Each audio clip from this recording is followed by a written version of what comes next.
actually play the song "No Time to Spy." Let's see if folks actually hear it. It's gonna be so good and better than the first movie. I wouldn't mind a third animated movie. Oh yeah, you man. Think there's gonna be a third one? I mean, technically, we already got a trilogy. We got Loud House movie, Casa Grande's movie, and then No Time to Spy. Well, the Casa Grande's movie wouldn't be a part of that, right? I mean, I would call it the Loud Casa trilogy. Yeah.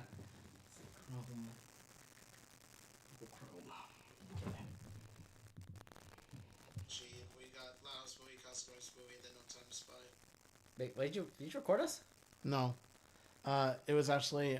Whoops. We are still live.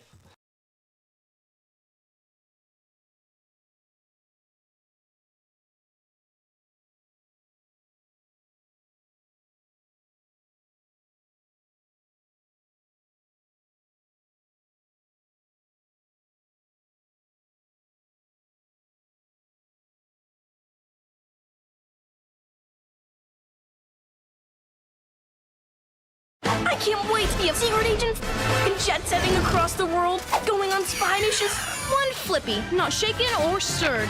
Lincoln? Are you playing Spy again? Nickelodeon and Paramount Plus present a Loud House movie event. Welcome to the Thunderball Resort! Lori, think fast! A family vacation. My spy sense is at a level 5 tingle. Lincoln, honey, let the spy stuff go. There are no bad guys around here. Dang it. Turns into a top secret mission. An evil doctor and his goons captured Gran. I will rule the world! Lincoln's ridiculous story is true? Lori, call your father. Nobody makes phone calls anymore. It's all about the emojis. Just call them! Coming June 21st. We form a spy team and go into the jungle to save her. We are so not secret agents. Yeah, Lori can't even catch. Ow! No, but I am. Lincoln Loud Let's go! Ah! is dropping in Lincoln! to save the world. David Steele fart spray! These places are usually riddled with booby traps. Lincoln? Dang it. Hang on, kids! So dramatic! No Time to Spy, a new Loud House movie.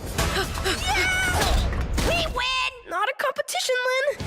Premieres June 21st on Nickelodeon and available on Paramount Plus. I can't.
made sense why we had to bring the Loud Casa Talks introduction back, right? Been a while since you've seen that thing, hasn't it? Now, I know. And the podcast has always been all about animation now, but since tonight is a very special night for all the Loud crowd out there, we need to bring back the Loud Casa Talks introduction, if anything. Oh, yeah. It definitely brings back some memories, doesn't it? It definitely does. Oh my gosh. But yes, tonight you're in for a special night. If you're a big fan of the Loud House or the Casa Grandes, you're going to love today's episode, as we are going to fully break down everything that happened in the new Loud House movie, No Time to Spy. And I mean everything.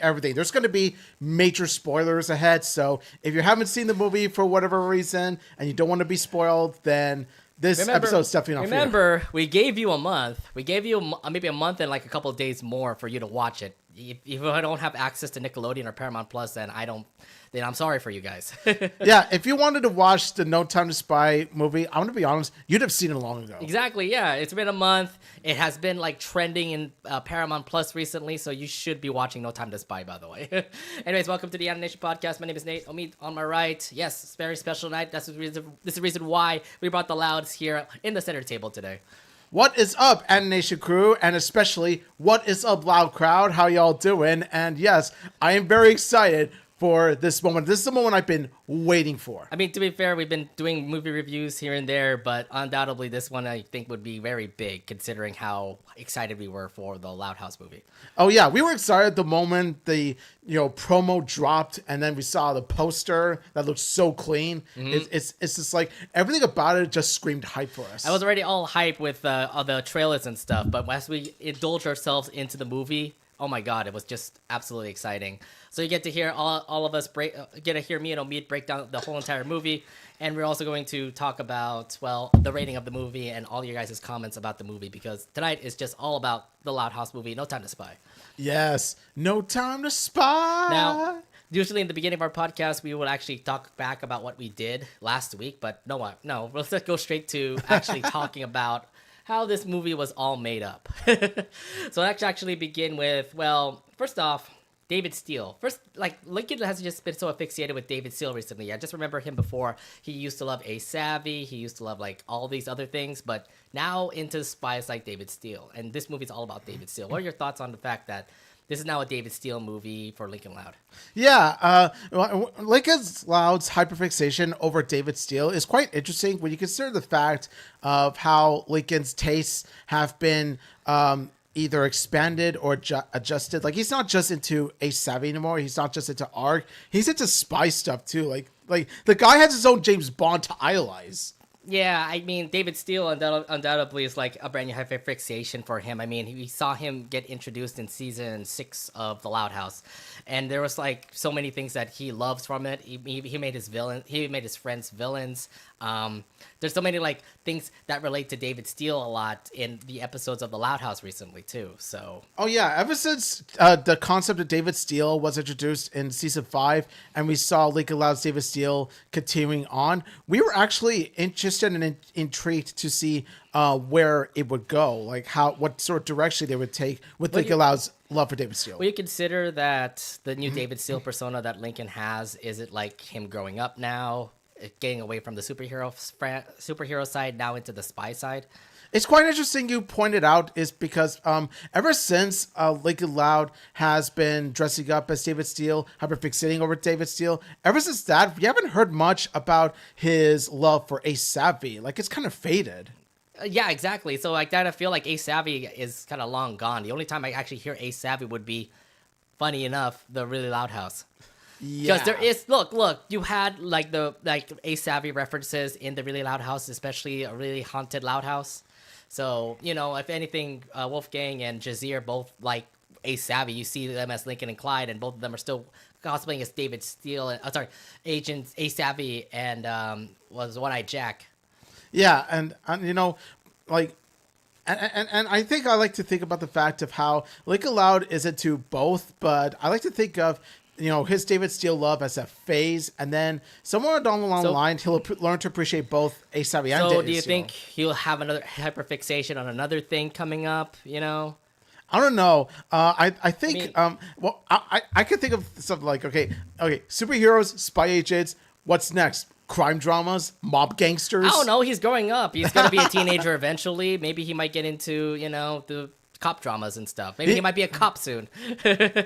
Or maybe he could be or maybe he could be a lawyer, and then he would watch something like Law and Order, and then he'll be inspired to become a lawyer. No, I don't know about that. Lincoln Lawyer. So it's gonna be like a Law and Order thing happening soon for Lincoln Loud. Is that what we're kind of putting up here? I don't know. It's just like he goes from one hyperfixation to another, and we don't really see his two hyperfixations colliding. Like I don't see an Ace Savvy or David Steele at all. Like never clashed or anything like that. I just never see Lincoln as a savvy anymore.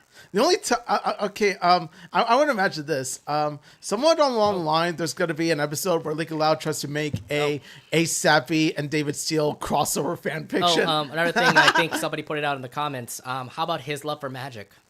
Oh yes, his love for magic as well. What I like about Lincoln is that he's getting into many different things. Yeah, but either way, the main thing that he's into is David Steele, and since the moment right now that we're talking about the No Time to Spy movie is the fact that he loves David Steele, we want to actually look back and how David Steele and Lincoln Loud came to be, how he became such a big fan. And we're going through briefly all the episodes that David Steele was mentioned, so let's actually go ahead and get to that, the whole history of how Lincoln and David Steele came to be.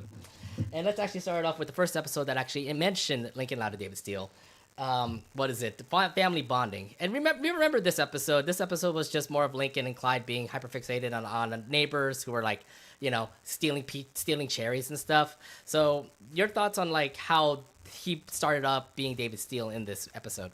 Yeah, it's quite interesting because this is the first time we see Lincoln Loud in a suit and he's pretty much playing spy. And I'm thinking to myself, wait, is Lincoln pretending to be a spy? What happened to him dressing up as a savvy? It's quite surprising. So the one thing that gets me is the fact that yes, all this spy stuff could get this can't be real, right? This can't be real that the neighbors are actual villains and stuff. But the whole fact is that they actually twisted around and they actually are villains, which means that, oh my god, Lincoln is actually a real spy himself. Yeah, it's just, and here's my take on family bonding. I feel like family bonding could have taken the route in which the family does seem like normal people. Lincoln comes to realize this and realizes, he's taking this spy thing too far, and so they sort of have pie together and stuff like that. But no, they actually had to have some sort of contrived way of saying Lincoln Loud is right. I like it though. I mean, if anything, it doesn't have that fiction. It doesn't have that part where oh my god, Lincoln is wrong and now he has to pay for his lies and stuff. No, but it actually works out in the end where actually everybody thinks that he's legit of a spy and that everybody trusts him to actually trust neighbors now after that episode. Yeah, and the thing is that them being peach villains, it came out of nowhere. It literally just came out of left field, Yeah. Oh, now they're villains, Lincoln suspected. It was just a way for them to make Lincoln Loud be in the right. Yeah, indeed. So either way, I mean, this episode was pretty good.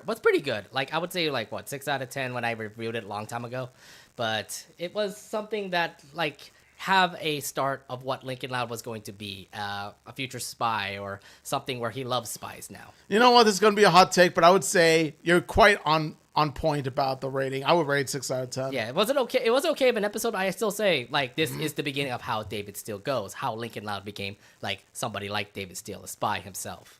Yeah, I mean, the ending could have been different, but at least we got the genesis of David Steele himself. So you're thinking okay, this might be a one-time phase. Lincoln can't really be all David Steele. What happened to him and being Ace Savvy? I remember episodes from season 3 and season 4 where he still loves Ace Savvy. But the route that is going on with the Loud House is that he's now becoming David Steele, no Ace Savvy, and what's going on? This is this new hyperfixation. He's going to continue to be David Steele. And again, we keep seeing more episodes of him being David Steele. Another episode that was brought up that includes David Steele vibes was High Crimes. Now, I don't see much of David Steele parts here, but he does reference David Steele a little bit here and there to investigate what was going on in Sunset Canyon. But I also did notice that Lisa was also in on the play. This is where Lisa first starts to come in and say here's your gadgets. Good luck, agent. that kind of thing. Yeah, and I think that this episode was trying to touch upon like Lincoln Loud not really being David Steele, but more like, you know, using his intelligence like David Steele, using his detective solving skills like David Steele. I do like the fact it was like more cunning. You get to see Nana Gale, you get to see Myrtle, both of them trying to help Lincoln and Clyde out when it comes to what the heck's what's going on in that episode. To be fair, I haven't seen that episode in quite a while. I forgot what it was. Something about gadgets or something. Something about gadgets and something about Vic being the bad guy. Yeah, I understand Vic being the bad guy, and I swear to God, like, you know, you're thinking Vic would be like an ongoing villain because he does continue to pop out of nowhere, being a villain of the Louds for like, you know, many episodes. Like every cartoon family needs a bad guy chasing after them. Yeah, I'm like the Greens with Chip Whistler. Or the Simpsons with Sideshow Bob. Oh yeah, I know. I don't know. I don't even know if Sideshow Bob pops up a lot now. He doesn't pop up nearly as often as he used to. Yeah. I haven't watched Simpsons in quite a while. I wouldn't know. Nonetheless, I mean, this episode, I mean, again, kind of an average episode, a 6 out of 10 for me. This was just more of like, okay, we love to see how the Click and McCloud vibes are happening when it comes to David Steele and his accomplices. And I do like the fact that Lisa is actually playing along with these games. Yeah, I would say 6.5 out of 10. I feel like the future David Steele episodes get much better than the first two. Mm-hmm. Either way, again, another David Steele episode that we wanted to point out. Now, the next episode that came out was actually something that we thought was really kind of like making it seem permanent now that Lincoln really likes David Steele, and that is Present Danger. This is the episode where Lincoln celebrates his birthday, and he celebrates a literal David Steele birthday. Yo, like this definitely is peak David Steele. I would say it's definitely my favorite David Steele episode. It definitely was one of our favorites. I mean, everybody loved it. It's the fact that like it's also Lincoln's birthday and how the episode was made. Like you were thinking it was just a celebration of Lincoln celebrating, you know, celebrating a David Steele birthday, but it did end up becoming like a mystery adventure for Lincoln. What I like about it is that it's a combination of like the birthday theme and also the spy theme, all combined into one 10-minute birthday bash for Lincoln. Indeed, and you know how to make that all into 10 minutes, how exciting it was for Lincoln to do all of these things. All thanks to Rusty, by the way, and that was pretty cool for Rusty to do. Yeah, in the beginning, you see Rusty. He wants to dress up as David Steele too, but then like it's like I'm David Steele. Mm-hmm. But then Rusty does come into play later and plays a much bigger role. Indeed, and this was the big role that he was doing. Also, the fact that like Lincoln's friends actually is dressed up as the villains of Malice, which I thought was pretty sick. And also, I you know, the moment that just screamed James Bond for me was when Lincoln Loud was playing Goldfish with Flip, Chandler, and Scoots. Yeah. Kind of like how when you see James Bond going to these casinos, playing some cards. That feels like Casino Royale or something. Lincoln Loud, my friend. Lincoln Loud pulled a Casino Royale right there. Indeed. Either way, I mean, like, I think this is the beginning. I think this is the beginning of like what I was looking into, why David Steele was going to be huge for Lincoln Loud. This is the reason why, even though he got mention of David Steele only on a couple episodes from season 6, from season 5, season 6 popped up, and this came out of nowhere that we all loved so far. Like, Present Danger was an absolute banger of a birthday episode. Lincoln, it kind of makes it permanent that Lincoln loves David Steele, and because of that birthday, more David Steele stuff are to come, huh? Yeah, it's definitely they really did craft one 10-minute James Bond movie with this. It is just so incredible, and especially when you end up having the car chase scene later on. Indeed, yeah. See, everything about it just screams like a spy movie. Yeah. Even though it's a 10-minute episode. But again, we're talking about a spy movie later. 007 or Double Loud. Yeah. Nevertheless, I mean, again, Present Danger, definitely like a 9.5 out of me. It was a great episode. Actually 0012, because that's how old Lincoln is now. That's how old he was. Yeah, he was 12 years old in this episode. So. By the way, Lincoln and Ronnie Ann are the same age now. They're both 12. They are. Go. I'm 12. Ronnie Ann. He's 12 and too. He's 12. Well, he's 12 before Ronnie Ann, so it just tells me that Lincoln is older than Ronnie Ann. Yeah. They're both 12. I really hope we get to see Ronnie Ann in a future Loud House episode. They're 12. But again, like I said, this kind of makes it permanent that Lincoln loves David Steele. Now, you're kind of wondering what next? What can make things better for David Steele and Lincoln Loud? Why not make a literal movie for David Steele? And that's what Lincoln and Clyde did with Lights, Camera, Nuclear Reaction. Lights, camera, nuclear reaction. Now, this one is so strange because, like, this is obviously a movie contest with Lincoln and Clyde, or it's like Lincoln and Clyde doing movie stuff. And they had Todd as the villain and Lisa actually coming in to also help them out. And again, this calls back to High Crimes, where, like, Lisa was helping Lincoln and Clyde out with, like, their investigation. And now Lisa comes in to actually help them in their movie. Something tells me, like, Lisa really likes them becoming spies. Yeah, Lisa is a fan of Lincoln Loud being David Steele because it gives her an opportunity to create new gadgets and weapons because, well, Lisa's an inventor. She loves to build things. Yeah. I like how Lisa plays an integral role in this. And yeah, like, because of David Steele, Lisa has a much more bigger and important role than she ever did in the earlier seasons. I think she definitely gives up something big. I mean, like, Lisa did have her episodes of being smart and stuff, like her thawing a Iceman, for example, or her with Darcy. That episode, by the way. Yeah. Yes. That episode, the recent one. Is Incognito, yes. That was a good episode, by the way. One of the best Lisa episodes. Okay, but besides the point, I do like it. Like, this is like a group that likes was it No Time to Spy? But then, like, you can look back at the other sisters that don't care about it. Like, you get to see Lincoln be asphyxiated with it, but at the same time, what about the other sisters? I know Lola doesn't like it. She doesn't like it. Obviously, and you're going to see parts of the movie in which she doesn't care about Lincoln playing spy. But no, I mean, it's just awesome to see, like, maybe Lincoln and Lisa bonding for, like, David Steele stuff. Her making gadgets and making movies with her, with Lincoln Loud. It's just feels so wholesome.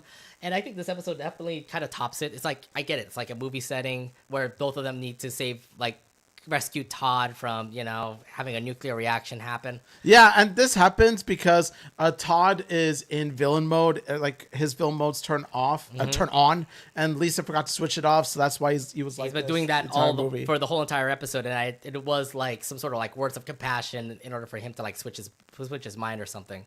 I know, yeah. I remember those flashback clips too, and I'm like, oh man, they all love Todd. And by the way, look at how menacing Todd looks, like the glowing red eyes. Well, that was supposed to be the title. That was like their title card, where you get to see Lincoln and Clyde just literally just doing some David Steele stuff while the villain's literally right in the back. So, yeah. Yeah, I just like the touch of, Todd's eyes. So I would say this episode wasn't bad either. I would say like a 7 out of 10. A little bit better than the other previous episodes that we reviewed. Oh, I would definitely say 8 out of 10. It's definitely much better than the first two, but doesn't live up to the quality of Lincoln's birthday bash. Mm-hmm. So this is just one episode after Lincoln's birthday bash, or aka Present Danger, that tells you like, okay, we are going to continue on with this trend of Lincoln and David Steele, right? Oh yeah, there's gonna be more David Steele adventures to come for sure. And we do actually have another episode that did pop up that include Lincoln and David Steele, but this time around it's a little bit different because it's not even about spying anymore. It's more of him being a fan, and that was Big Borrow and Steal. Oh, sorry. Yeah, that was Big Borrow and Steal. And this was an episode where Lincoln like was spending a lot of money in order for him to get like this very rare figure, and he had to get loans from his sisters.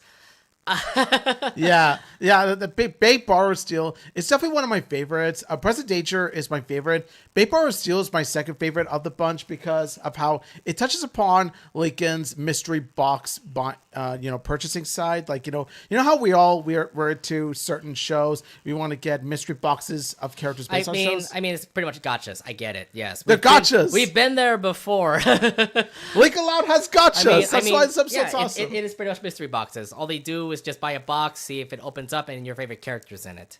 Yes, and I think that's an ongoing trope, by the way. You get to see, like, for example, Big City Greens. There's an episode where, like, Cricket found the rarest card, and and Remy wants it. There's an episode where SpongeBob and Patrick were opening cards. SpongeBob opened a lot of cards, and Patrick got the rarest card. Except instead of cards, these are figures. Yeah, but either way, it's just same. It's the same concept and all. Yeah. So So what I like about this episode is, of course, Lola Loud playing the mob gangster was just so fun to watch.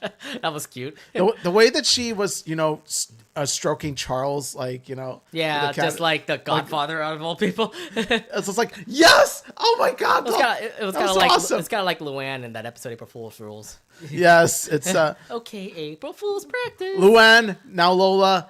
Who's next? It's a trope thing. I mean, you'll expect something like that. Either way, yes, Lincoln did borrow money from Lola and also a lot of other sisters to get the figure in those boxes. That's gambling, man. He's gambling technically. He has an addiction. He has an addiction, yes. And then the episode ends where he actually had to pay off his sister some way, doing his chores, and all that stuff. It really goes to show about how you can't take advantage of, borrowing money. It says you gotta, make sure that you pay off the debt so that you're good to go instead of digging yourself a deep hole. Yeah. That's an important lesson. Either way, this just we get so much aspects when it comes to Lincoln being a David Steele fan. Like, for example, Big Borrowed Steel. Get to see Lincoln try to be a spy, like in Scamming Reaction and Family Bonding. And then, again, just you're seeing so much things with Lincoln and David Steele that you get to think, okay, maybe this is going to be an ongoing thing for the Loud House. And so far, it has been going well. And of course, I need to mention one thing. We need more Kara. Give us more Kara. Kara's only a one write-off character, unfortunately. We need more Kara. When will she come back? I don't know when she'll come back. She was the best part of the episode. We have another comic book store episode or something? Please do. Jeez. No. Well, nonetheless, just everything that you're seeing right now from all these episodes of David Steele and Lincoln Loud, it kind of tells you like, okay, we are really running with this, are we? Like, even though it started off pretty weak, it did end up actually going pretty well, especially with the peak episode of Present Danger, that maybe something was going on in the writers' room. Someone was going on in the writers' room saying, like, maybe we could continue on with this kind of the spy trope, huh? Oh, yeah. And it goes to show how, this is pretty much his David Steele phase, and it's going on really strongly. Yeah. So what's so weird about this is the fact that we actually do end up finding a spy in the family, hence why we have the episode pop up the question. So this episode popped up, and we're kind of wondering, okay, who the heck is Myrtle? And by the way, if you look back at like all of Myrtle's episodes, we get to see like why I remember in what's that episode where like Gran first got introduced? What's the name? Instagram. Yeah. Remember that first episode of Instagram where like Myrtle comes up and says like, I never got hitched. I was busy my whole entire life and I never got hitched till now. Yeah. So that kind of, I think we should have like led into something, because it's like, oh, you never got hitched. What were you doing? You never actually thought about that, huh? Yeah, and it turns out the episode actually does answer the big question as to what Myrtle's been doing before she came to Royal Woods. Mm-hmm. And again, more Myrtle episodes will come up, but it won't be like very big episodes. There was an episode where like Myrtle and Nana Gale started to move in, but nothing relating towards like what her past life was. That was until Pop Up the Question came up, and then we get to see the real life story of who Myrtle is. It took him a while in that episode to finally pop that question up, but we do get to see what she was, a spy back in her early days. Yeah, and not only is she a spy, but man, she definitely kicks so much ass, She was brilliant. And she's smart. Yeah, she's pretty much, the bronze, the brains. It's like, oh my gosh, she was one of the top. She was absolutely, like, I think one of the best spies, if anything. But again, it was just only one little glimpse of like what her past life was, and I'm like, okay, fine, I guess I'll believe it. I mean, like, when you first heard about it, did you think like, oh my god, really? She's a spy?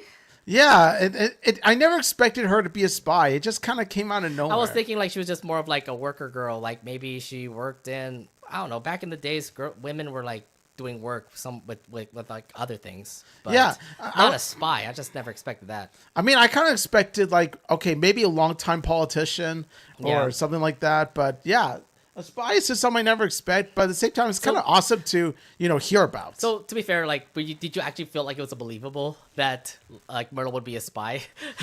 I didn't believe she would be a spy, but it was just a fun fact to know that your soon-to-be grandmother was a spy. Yeah. So I was kind of like doubting it, the fact that they did that. I'm like, oh, really? Myrtle is a spy?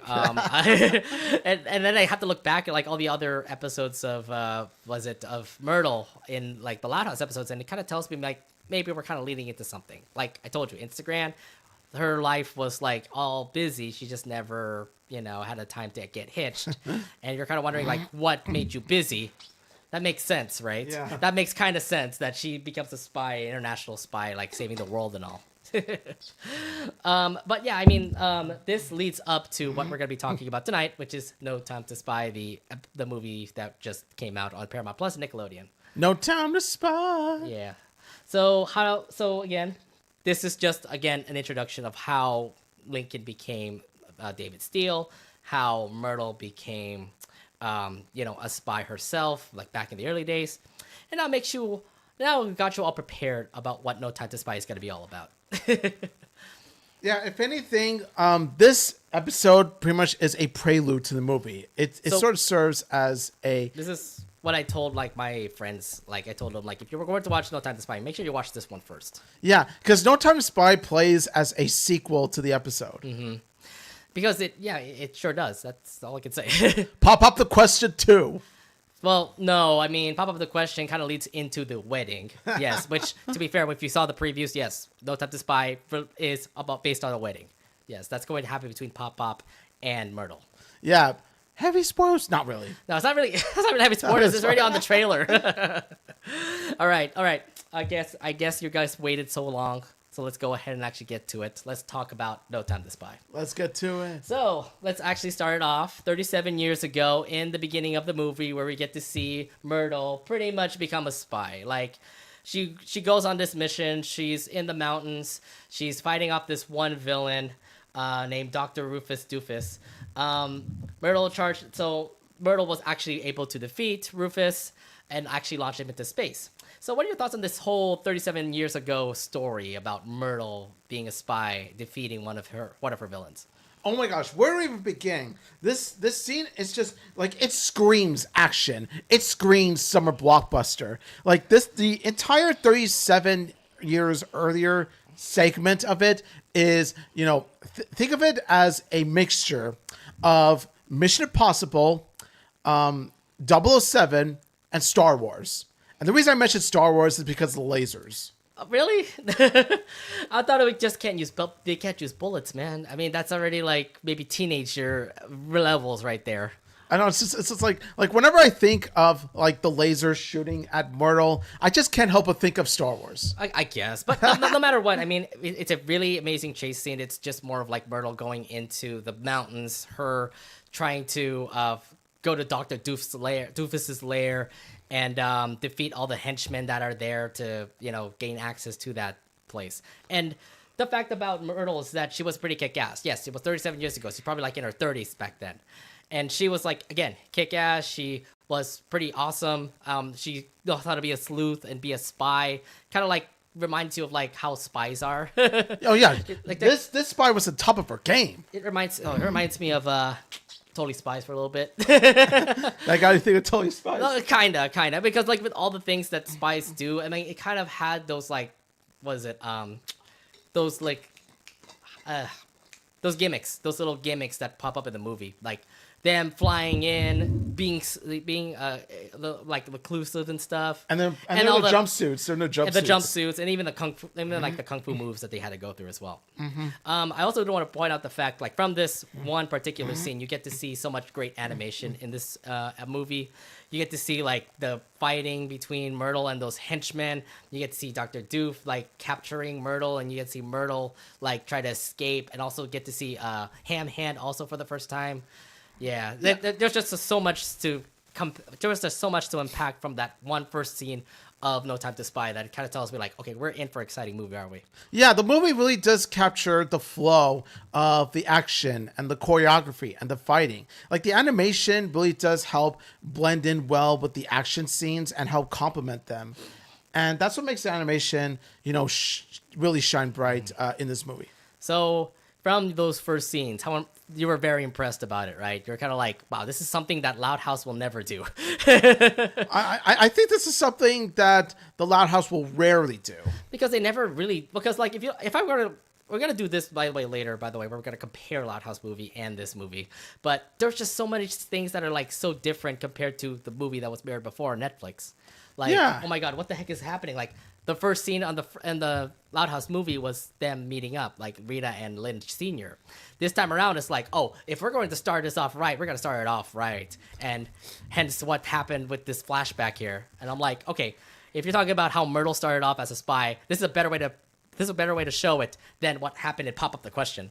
Yeah, I think like compared to the Loud House movie, No Time to Spy is definitely more intense, more action-packed. And I think that this is, whereas like No Time to Spy, I would say of the two, this one is more geared towards older audiences, more so than the you were dealing with kids watching the movie, but at the same time, you're also dealing with like people who watched the Loud House back in 2016, now grown up. Yeah, like us. I mean, like this movie was made for us. I mean, to be fair, everybody grew up in the Loud House. Look, everybody grew up. You can watch School again and talk, and we're gonna know what we're talking about here, okay?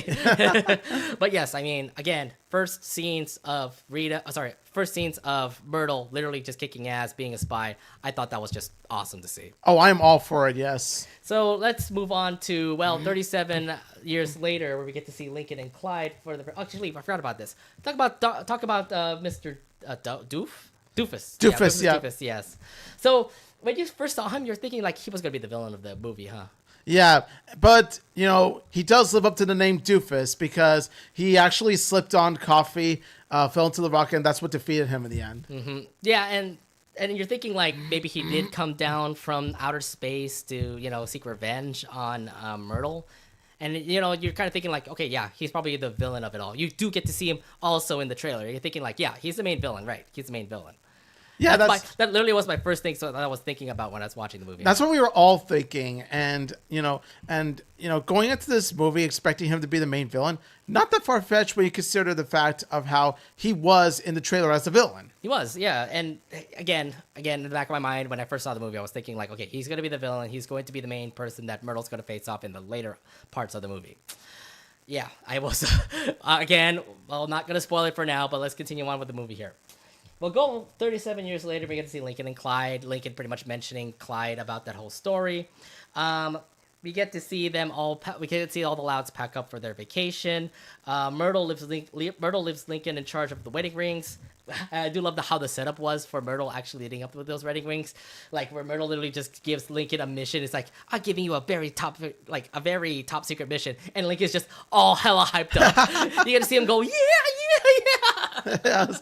I mean, look at Lincoln. He's so excited. Like, not just the facial expression, but also the hand movements. Like, ah! I just remember like the whole like what was it? They were zooming in on their faces where like Myrtle was about to like whisper so much stuff to Lincoln, and it turns out to be just wedding rings. You can see Lincoln just all being depressed. Lincoln's like, Lincoln was such a mood right there. Yeah, but no, I mean, look, this is where things kind of get crazy. Where Lincoln and Myrtle this is where Lincoln gets kind of addicted to Myrtle. Just the fact that like after hearing the fact and Pop Up the Question that Myrtle was a spy, Lincoln starts to get all about spies now. Yes, because that's what he's hyper fixed at the moment. Like he's putting like superheroes on the side to focus on the spies, and of course, since he's all about spies, he idolizes David Steele and he idolizes Grand. Yeah, and it definitely shows up in that for sure. Poor Pop got shafted though. Like Lincoln went up to hug Grand instead of Pop. Oh yeah, that's right. I forgot. I feel bad. I told you. Lincoln was just so hyped up about spies that he cares more about the spies than Hop, which I feel so sad about. To be fair, Lincoln, Pop-Up's your biological grandparent. Come on. Oh, indeed, yeah. I'm like, come on, man. Oh, no matter what. I mean, I thought this scene was just pretty funny. Then we go back into the Louds packing up. We also do get to see a little side story that is also happening in the movie, where we get to see Lori actually catch a bouquet. And this is where Omid actually pointed this out. This is the first time we actually get to see Lynn and Lori actually interact for the first time, for first time in quite a while. Yeah, like you rarely see Lori and Lynn legitimately bonding together. This is the very first time where we actually see, Lori and Lynn sharing scenes together one-on-one. And it makes sense why. Did it make sense why Lori actually hired Lynn to actually throw bouquets or throw stuff at her? Because she's an athlete. When you're an athlete, you throw stuff, you dribble stuff, you shoot stuff. Like Lynn's a football player. She knows what she's doing. So she was throwing him like pretty hard, and you expect Myrtle to throw it that hard. So it made sense why she was throwing like so much stuff to Lori. Like she threw like towels, she threw fish, she even threw footballs in this case. Like I never expect Myrtle to actually do that kind of stuff, but I get it. Like Lori's trying to be a wide receiver. There's the reason why she's wearing that helmet right now. Like she's trying to be the coach. She's coaching Lori like like it's football. And so, how do you like this whole side story that also comes in the movie here? I actually do think that it's really refreshing because of how, like I said before, this gives us one-on-one character interaction between two characters we don't really expect, like Lori and Lynn. This is the first time we see them, legitimately feel like sisters. And if anything, we do have a story for Lori, the best girl for me. She is the best girl. This is why I'm wearing a Lori shirt, guys. So yes, so that's the side story. And we also do get to see one more thing that also comes up. I get it, like all the Louds are packing, but Lisa told Mr. Grouse, who was actually house sitting for the Louds, to actually take care of this big thing. Like a laser. Like, I get it. This is one of Lisa's inventions and stuff. Yeah, that's definitely a huge laser, and I'm thinking to myself, Lisa, you're getting an old man to watch this big, dangerous device. Are you expecting it to be just like a funny gag? Because like when you first saw the movie, you're thinking like, really, just like this side of thing? With an invention this big, I'm thinking to myself, you gotta play some sort of plot. Integral role in the plot one way or another. It can't just be a one-off gag, all right? This technology device is too, significant. To be fair, there have been times where like some things do kind of fall off the wayside. It's like, oh, there's no point in actually talking about this, huh? No, but like, since it's a movie, it can't make that mistake. Like, this has got to go somewhere in the plot. Yeah. So that's what your first thought, right? That's what your first thought. I was thinking like, okay, cool, laser. And I just stopped. I was like, okay, laser, yeah, awesome, okay. But yes, what Omid said, this does actually come in later in the movie, but we're not going to spoil that until the time comes. So then after this, the Louds all head over to Hawaii, which means we also get to see the opening scene of No Time to Spy. And I didn't expect this. A theme song? We have a theme song for a movie? Lighthouse movie never did that. We only had the regular theme song. There's just simply no time for action. Yeah. Dun, dun, dun, dun, dun, dun, dun. Oh my God. So catchy.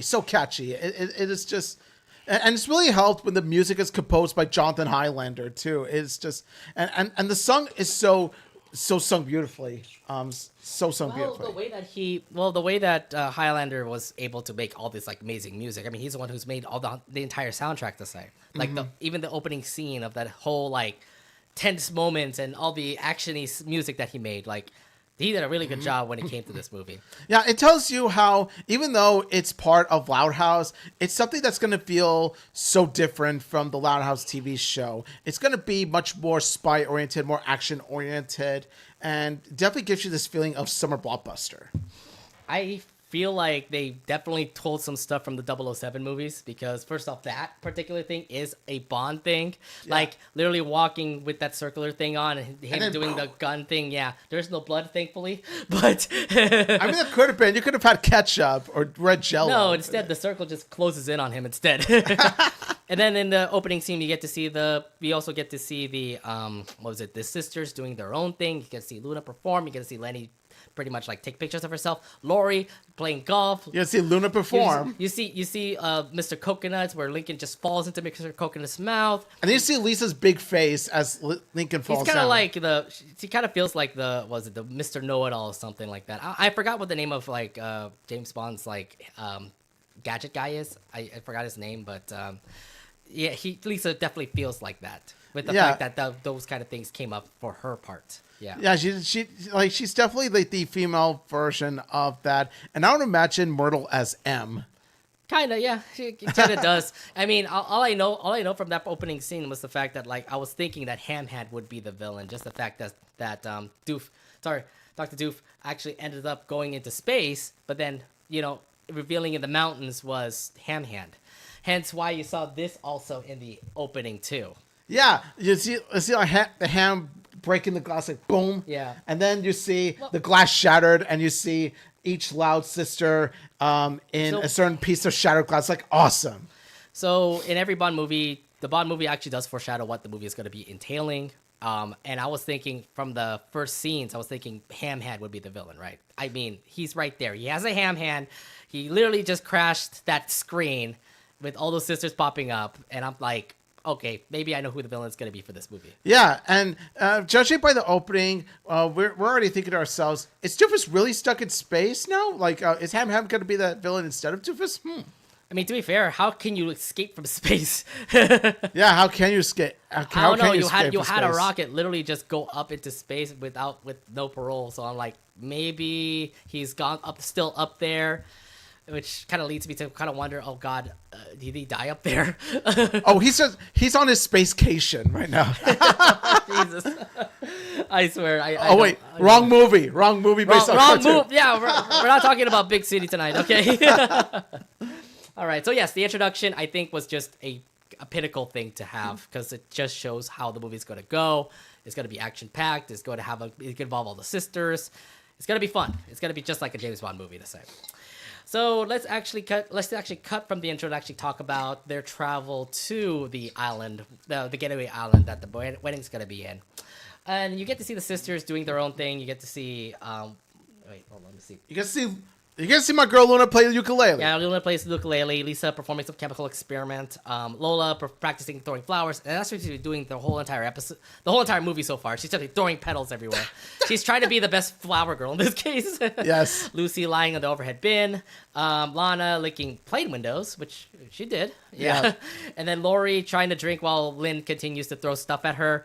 Lenny trying to do some fashion stuff. While Lincoln was also reading comic books, and Lynn and the rest of the family was doing their own thing, and of course Myrtle and Hop Pop planning what their getaway island, what their honeymoon is going to look like and stuff like that. And also, not to mention Lincoln trying to get Myrtle's attention again, because like he's at the point. I told you he was so asphyxiated with Myrtle being a spy that he's obsessed about it. He's become a Myrtle fanboy. Yeah, indeed. That's what I'm telling you. Like, oh my God, like he's so into Myrtle. He's just like, and I just remember that one plane scene where you get to see like, Lincoln saying like, oh, I believe the hostess is a spy or something, like a little evil spy that is going to lurk on us or something like that. So he gets hella scared and he's like throwing up like something in his stomach, pretending to do so.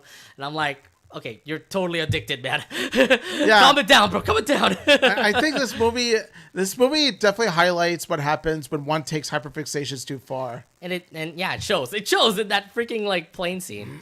Now, there's also one character you also want to point out in the plane scene. It is this particular character named Fifi. And when you first saw her, my thoughts were like, okay, she's just a random character. You know, she's just gonna be like, okay. The only thing that when I looked at the previews and stuff, I was thinking, okay, she's voiced by Amy Sedaris. She voiced Princess Carolyn in BoJack Horseman. She's well known for that. Yes. She's also in The Mandalorian. So if anything, it's a very popular celebrity that is voicing Fifi. And I'm like, okay, cool. This is awesome. And I'm wondering how she is. And this is our first introduction to her. And it feels like she's a pretty funny girl already. Oh, yeah.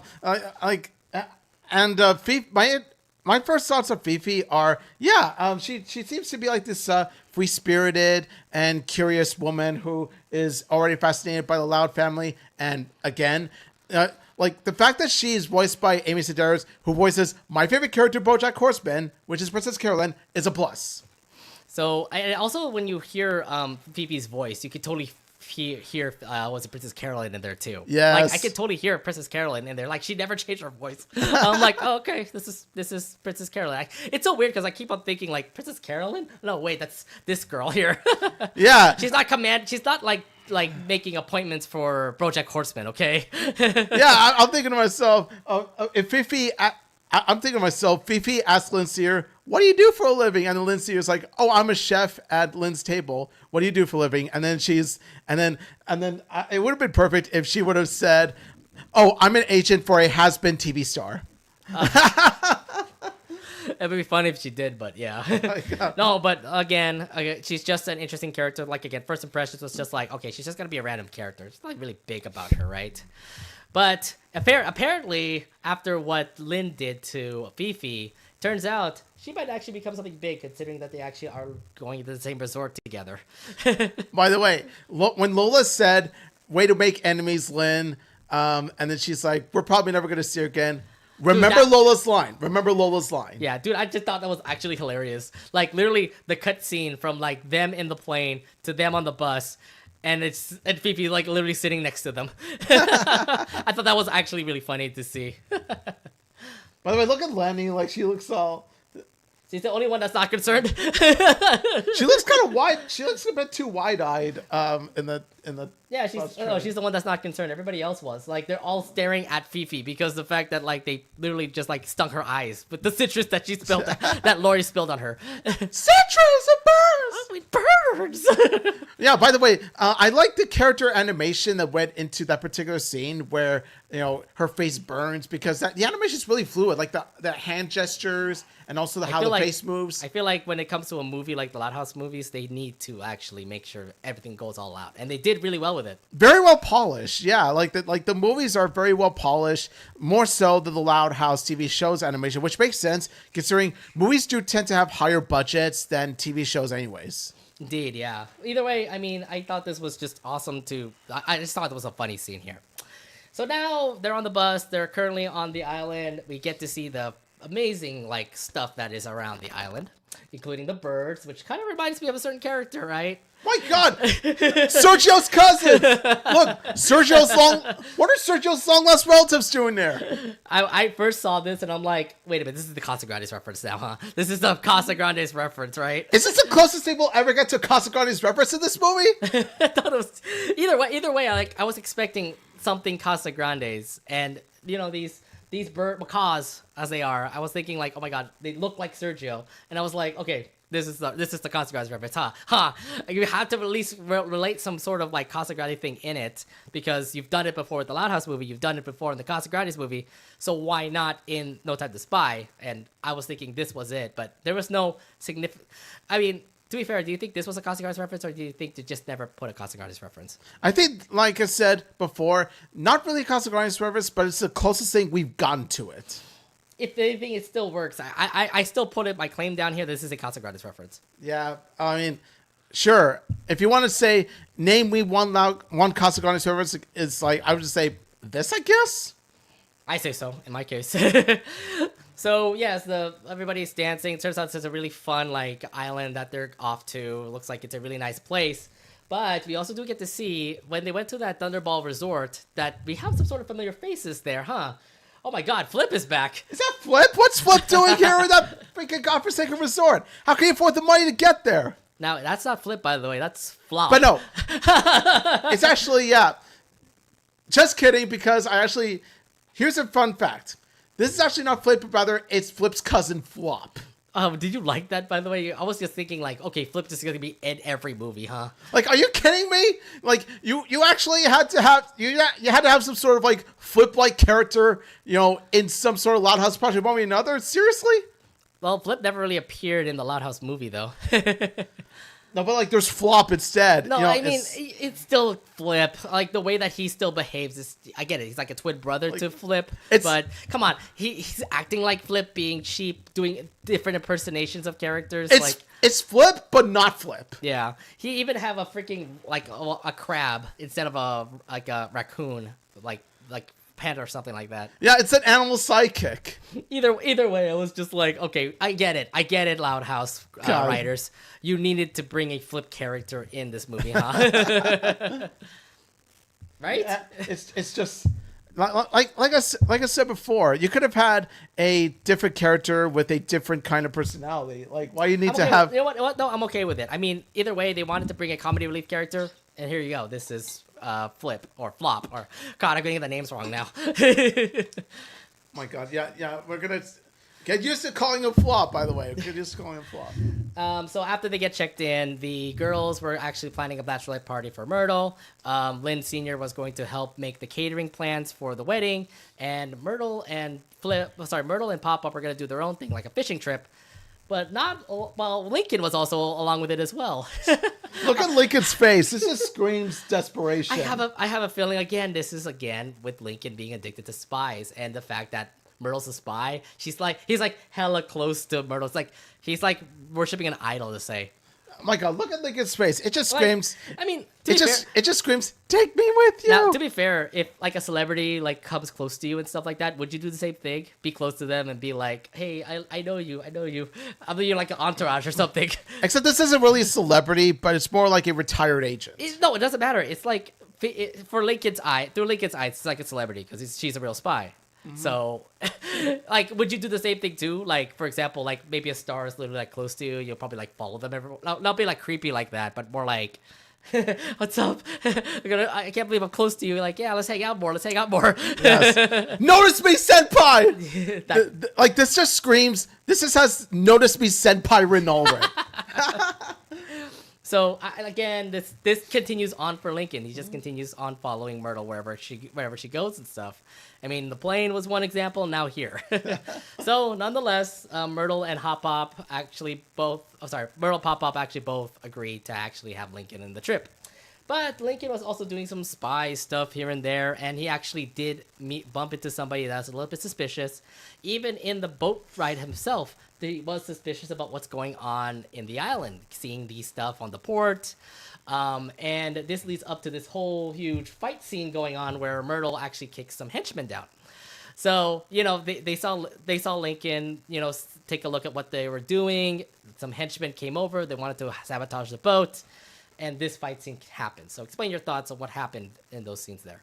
What I like about this scene is that it really does show that, despite the fact that she's aged, despite the fact that, she's grown old, she still has it. Like 30 years later, she still got it. Now, the thing that kind of surprised me is okay, they're about to take down a kid who literally was just there to do spy stuff. And they're about to kidnap him or do something to him because he found out their secrets and stuff. But thankfully, Myrtle came in and actually did her spy kick-assy things here and there. That this leads up to a pretty awesome scene of her kicking butt, kicking down henchmen, while Lincoln also helps and assists too. Yeah, it really does show how, like I said before, no matter how much Myrtle has aged, I like how she still kicks, so much ass, just like before. Indeed, and I have a feeling even though 37 years ago that happened, now in this time of age, she still has it. She still has that spy capabilities and stuff. And also, I noticed this one particular interesting moment where as she tosses the bucket to him, she's like, take this, chum bucket. No. I didn't want to bring up the SpongeBob reference, but there possibly was a SpongeBob reference. They wrote that line on purpose. You cannot convince me otherwise. They wrote it on purpose. Like I said before when we were talking about the Casagrandes movie, if you want to have your movie happen, you got to have a SpongeBob reference in it. Well, see, no, this is better because it's much more subtle than how Casagrandes movie. Casagrandes movie literally just put up a pineapple. They just put up Bikini Bottom. The entire Bikini Bottom. Too wet. Oh, I get it, Pungwari. Got it. like they just painted right in front of your face. Like they just shoved Bikini Bottom in your face. Whereas here, it's a subtle reference to SpongeBob. And also, Chump Bucket is a niche restaurant owned by the villain Plankton. So yeah, either way, I thought that was, again, I didn't thought of it when I first saw the movie. And I'm like, Omid, you're the one who actually first said it. And I'm like, okay, fine. You're the one who explained it then. Yes. That scene is implanted into my head, especially that line. Yeah. So with all the fighting things going on, they did defeat the henchmen, which led us to actually have this kind of reaction of a face. Look its face. Look at just... Patrick Starr, you have been dethroned. I mean, come on. He literally stood like that for what? Throughout the whole boat trip. He was like... Literally,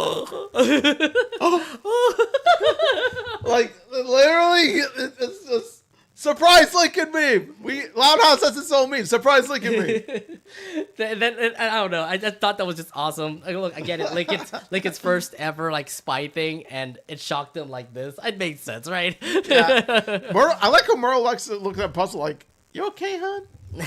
She literally was just doing like this in front of him, while at the same time she's like trying her best to like make sure that Hop Up doesn't see that Lincoln is like stuck or something. Yeah. He's just so sunburned or something. So yes, they did end up actually surviving that whole boat trip after all of what happened. But this also leads to the moment where like, oh my god, there's something going on the island. She calls up Agent X, and it seems like there's going to be a mission happening, but Myrtle's trying to shut it down. Then again, Lincoln, on the other hand, wants to continue on with the mission. So your thoughts on how Lincoln like wants to continue with a mission even though Myrtle says no? Yeah, it's kind of interesting how this is a continuation. This is a trinity of movies based on cartoons in which the child characters and the elder figure characters like are in conflict with each other. They don't see eye to eye. They argue and all that stuff. This is the third time this has happened, ladies and gentlemen. Cosmic Guardians movie with Ronnie and Maria, Big City Greens movie Space Vacation with Cricket and Bill, and now this movie with Lincoln and Gran. The trinity is complete. Oh my god. The trinity is complete, people. I don't know what is going on, but I feel like cartoons, like cartoon animated movies, continue to be like this. They always like have a conflict between a younger kid and a adult figure. Yeah, and but then like unlike the other two, like this conflict between Lincoln and Myrtle doesn't take up much of the movie. It's only part of the movie, thankfully. It only happened like during that one scene and a later scene we'll see later on in the movie. But I was just saying like, look, I get it. Lincoln wants to be a spy, and he did this all behind Myrtle's back. I'm kind of wondering, like, oh my god, are we seeing selfish Lincoln again? Are we seeing like that version of Lincoln where, we kind of hated? No, but like this actually works to the movie's benefit because it's the character's journey. It's the character learning something new. It's pretty much Lincoln Loud learning and a lesson that in a dangerous situation. Where like Lincoln Loud, it's natural for him as a kid to, think that spies are pretty much all fun and games and all this stuff. And then he comes to get a wake up call, gets a reality check that being a spy, doing spy stuff is actually life threatening. It's dangerous. I don't think in his case he just wants to do it. No, but like Myrtle even warns Lincoln about it, but Lincoln won't listen. Yeah, Lincoln won't listen. This is just more of like him saying like I could be able to do it. So he literally steals Myrtle's phone and texts Agent X up, pretty much saying like I'm down to do the mission. No, but unlike a majority of Lincoln Loud episodes where Lincoln Loud is like this. This is one where the payoff in the end like definitely feels rewarding for Lincoln Loud to learn a lesson the hard way. Either way, I mean, this is kind of something that Lincoln would do. I don't know. It feels like something Lincoln would do. If he likes to do it, he will commit to it. Even though this is all dangerous, it definitely is dangerous. You never expect a kid out of all people. Like, yeah. I get it. Like, it's like, it's weird how I'm comparing it to like Anya from Spy Family, because she's into spies as well, and she like loves. We're Lloyd. Talking about you, by the way. Yeah, I know. She's talking about Lloyd. She loves Lloyd. She loves like what is it? Both of them are like spies and assassins. Yeah, so like Lincoln Loud is definitely bringing that Anya, energy to it. Yeah, so it just reminds me of Anya a little bit. It's just more like, if he likes to do it, he wants to do it. So he ended up doing that kind of thing. He didn't actually like thinking back in the mind, thinking like, this is gonna hurt you? Is this going to like be dangerous for you? No, I'm willing to do it. And so he was going to actually do the mission alone. He wasn't actually gonna do it with Myrtle. He was gonna do it alone with him, by himself. Yeah, and because Lincoln overestimates himself because he thinks that he's watched so much David Steele, he knows the in and outs of being a spy. But no, this is the real world, not David Steele. Mm-hmm. So after committing to agreeing to do the spy mission without Myrtle, we do get to see him with Fifi again, and I'm like, okay, Fifi came back. Interesting. Yeah, Fifi definitely, Yeah, Fifi came back, and I'm thinking to myself, okay, this is definitely someone who shows up, pops up every now and then in the movie. I was just thinking, like, okay, this is just another, like, random moment where we get to see Amy Sedaris' character pop up again. Look, we paid a lot of money for Amy Sedaris to come in. I was thinking, like, okay, we need to give her in more appearances. So here's an appearance of Amy, of her. But I think the one suspicious part about this is the fact that she brought Lincoln's camera back. Yeah, she brought Lincoln's camera back. And I'm thinking to myself, you know, Fifi's a stranger to the Louds at this point, and already she's fascinated by this family for some reason. Like, she's fascinated by them. Mm-hmm. And we also get to see, like, Fifi actually fall off one of, was it Lucy's, like, pits or something? Yeah. Grave sites. Yeah, and even though, you know, that fall has broken all her bones, Fifi somehow is still cool with it. And she's saying, oh, no problem, that's okay. It's but she, like, gets hurt, but, like, trying to get out of it. Oh, Lucy, continue to be who you are. Yes. Don't ever change, Lucy. Don't ever change.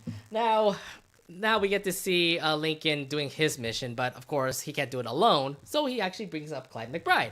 So this is our only like Lincoln McCloud moment we get to see here, where Clyde literally stops like hanging out with his dads in order for him to go back home and help Lincoln out with this mission thing. Yeah, I like the fact that Clyde plays a role in Lincoln's spy mission because it goes to show how Clyde is the go-to guy no matter what type of activity Lincoln does. Either way, like, Clyde did help him out. Actually, I had to figure out what happened with that picture, considering that he did get a picture thanks to the camera that Fifi was able to give back to him. And we get to see about who this villain is. And y'all gonna be very surprised on who the villain is going to be. I heard Rubiners, and I'm like, wait a minute. Michael Rubiner is the villain the whole time? Do we have a staffer named Rubiner somewhere? Michael Rubiner! He's been the villain the whole time. What a plot twist! Oh my goodness. No, I'm just kidding. In all seriousness though, yeah, when we saw Rubiners, we thought to ourselves, I saw what they did there. Good play on words. Either way, I think it's just more of like a reference. It's like, okay, Michael Rubiner, yes, you've been working on the Loud House since it started. So hey, let's give you a shout out in the movie. Yes. And then it just like links in your ear now. You get to see Rubiner everywhere. And I'm like, okay, fine. We're gonna talk about Michael Rubiner for a while. So yes, we get to see where the villain is gonna be located at. This leads up to Lincoln being David Steele once again.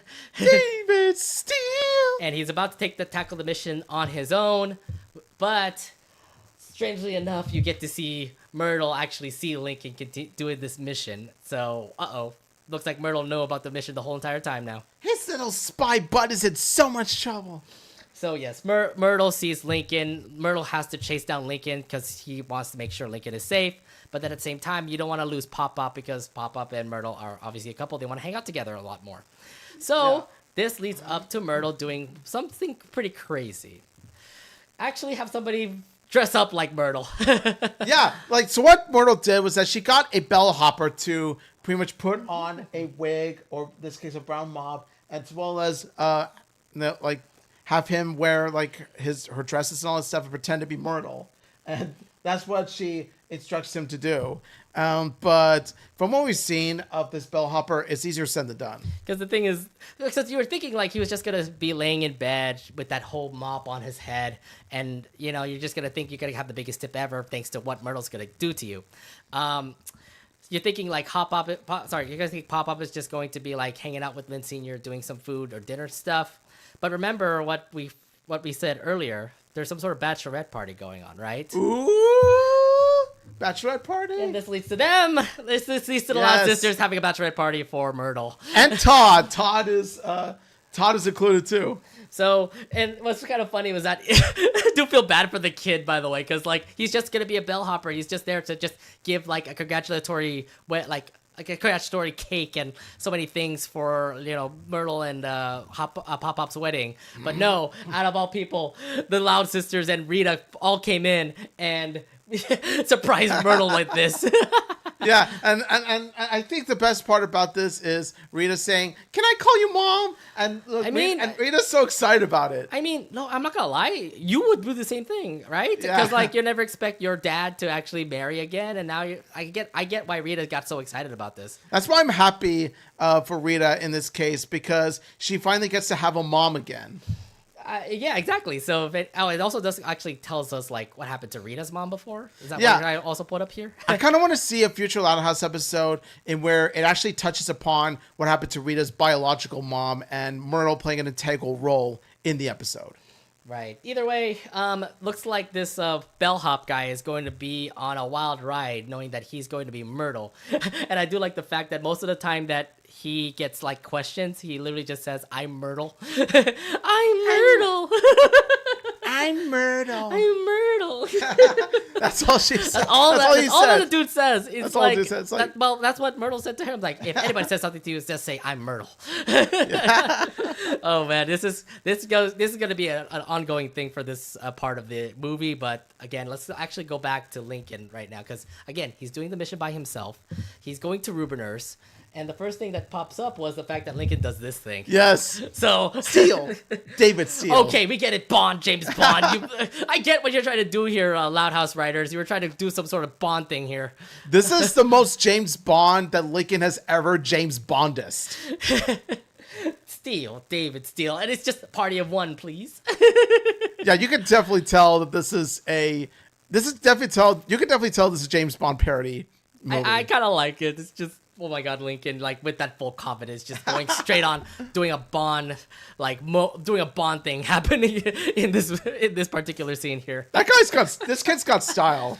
So he got denied entrance to Rubiners. He ended up actually hatching a plan for that hostess with flowers and stuff for this person named Juan. Oh, Juan. Yeah, Juan. And then he also did end up trying to get a flippy, or in this island called the floppy. What do you like about that particular scene? You get to see like this one big dude behind the bar literally make a floppy, and it felt strange to me. What do you think? My God, when you look at the dude who is the bartender, it's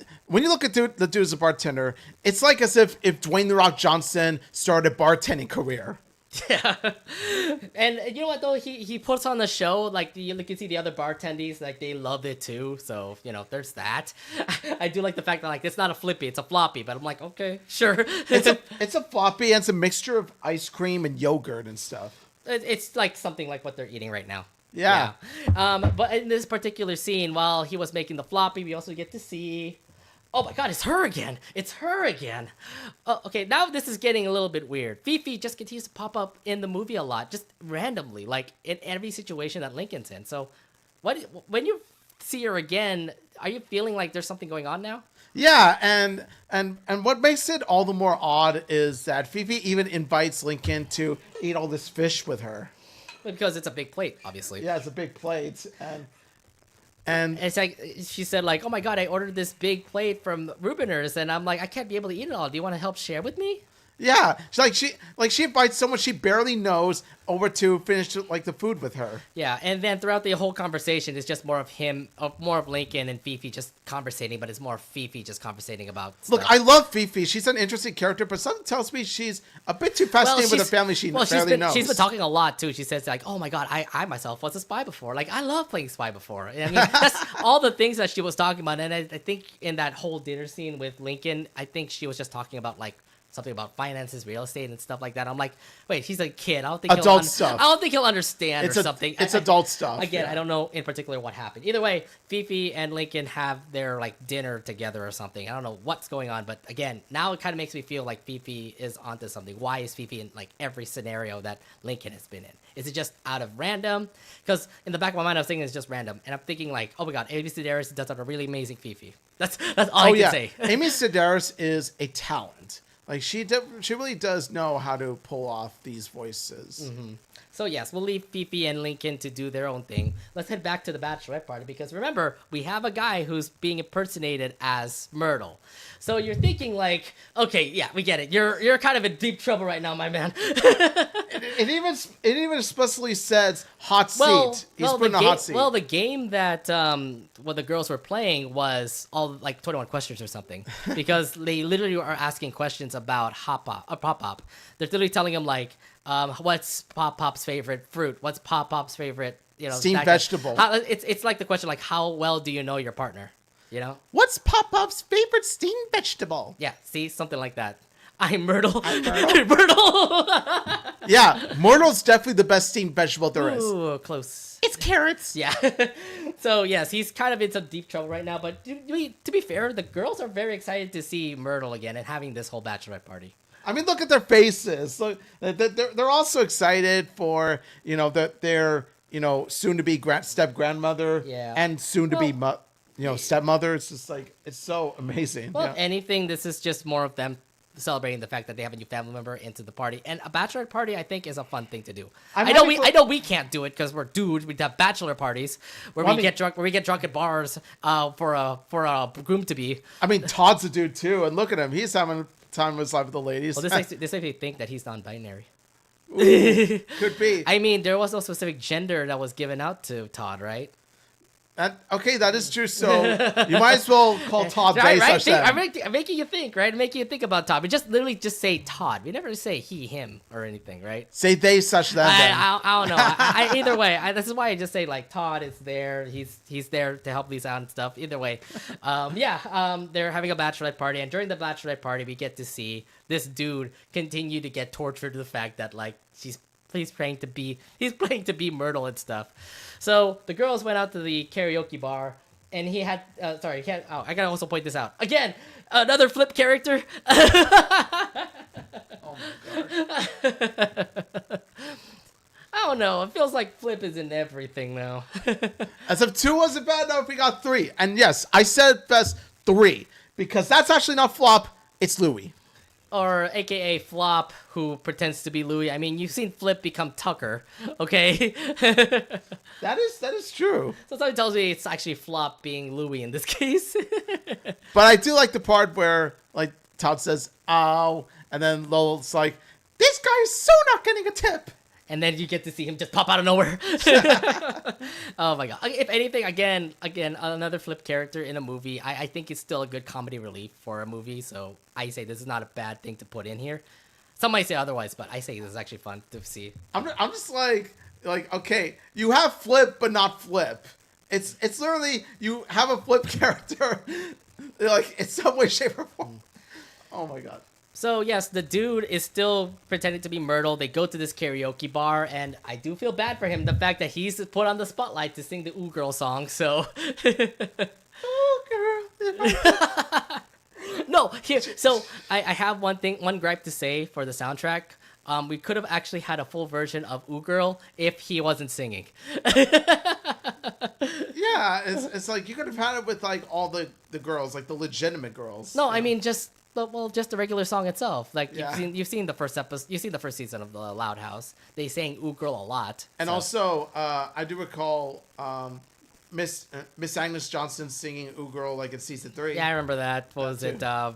Roadie to Nowhere. Yeah. Roadie to Nowhere. Nonetheless, Ooh Girl has been a staple to the Loud House, and you're kind of wondering like, where's the full version of the song? We can't get a real version of the song, but We want a real version. This would have been the opportunity, but they didn't because they had him sing, and I'm like, oh, Yeah, I like the fact that they brought this song back because it's sort of a callback to the earlier seasons of the Loud House that had this song.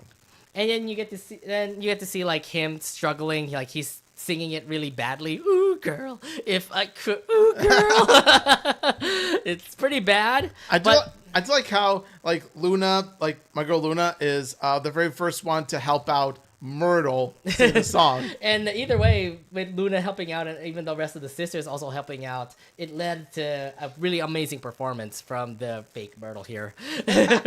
And they all had a fun time, by the way. Yes, it is a bachelorette party. Let the bachelorette have her moment to shine and have support from her too. I have a feeling that big paycheck isn't the best scene that's going to come out of this job for the bellhopper.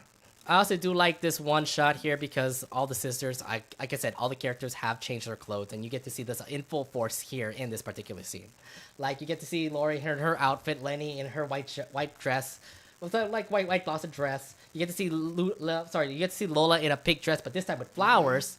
And you get to see some characters that didn't actually really change a lot, but they actually did change. So for example, Lucy still has the black dress on, but you can totally see that she has flip flops on. Lana, for example, she has her overalls on, but she's not wearing shoes this time. She's wearing flip-flops too. And then you got some of my favorite outfits are, of course, Luann's dress. Oh, Luann's dress is pretty, by the way. Like, if anything, it's not yellow, it's yellow and blue. So that's what's pretty. Lynn and Lisa's polo shirts that match their colors. And then you got Lola's beautiful, flower dress. And then, of course, Luna's hat. I'm not going to get the image out of my head. Luna's Explorer hat is just, yes. Cool. And also she was wearing like a button-up shirt. Same with Lynn Jr. She's also wearing a button-up shirt as well. Yeah. If anything, it kind of shows the tomboyish sides of the Loud family. I mean, Luna is bi, and you get to see Lynn being tomboyish. So. Yeah, I like how the most tomboyish girls, aside from Lana, they kind of dress like boys. So yeah. Well, to be fair, Luna still had her skirt on.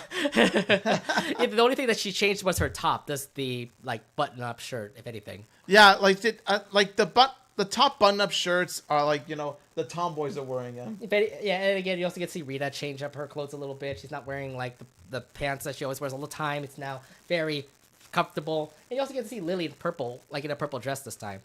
Yeah, I like how they all dress in different outfits because I like how they're changing up the outfits, because they've been wearing their regular outfits for so long. It's nice to get a nice change of pace. Mm-hmm.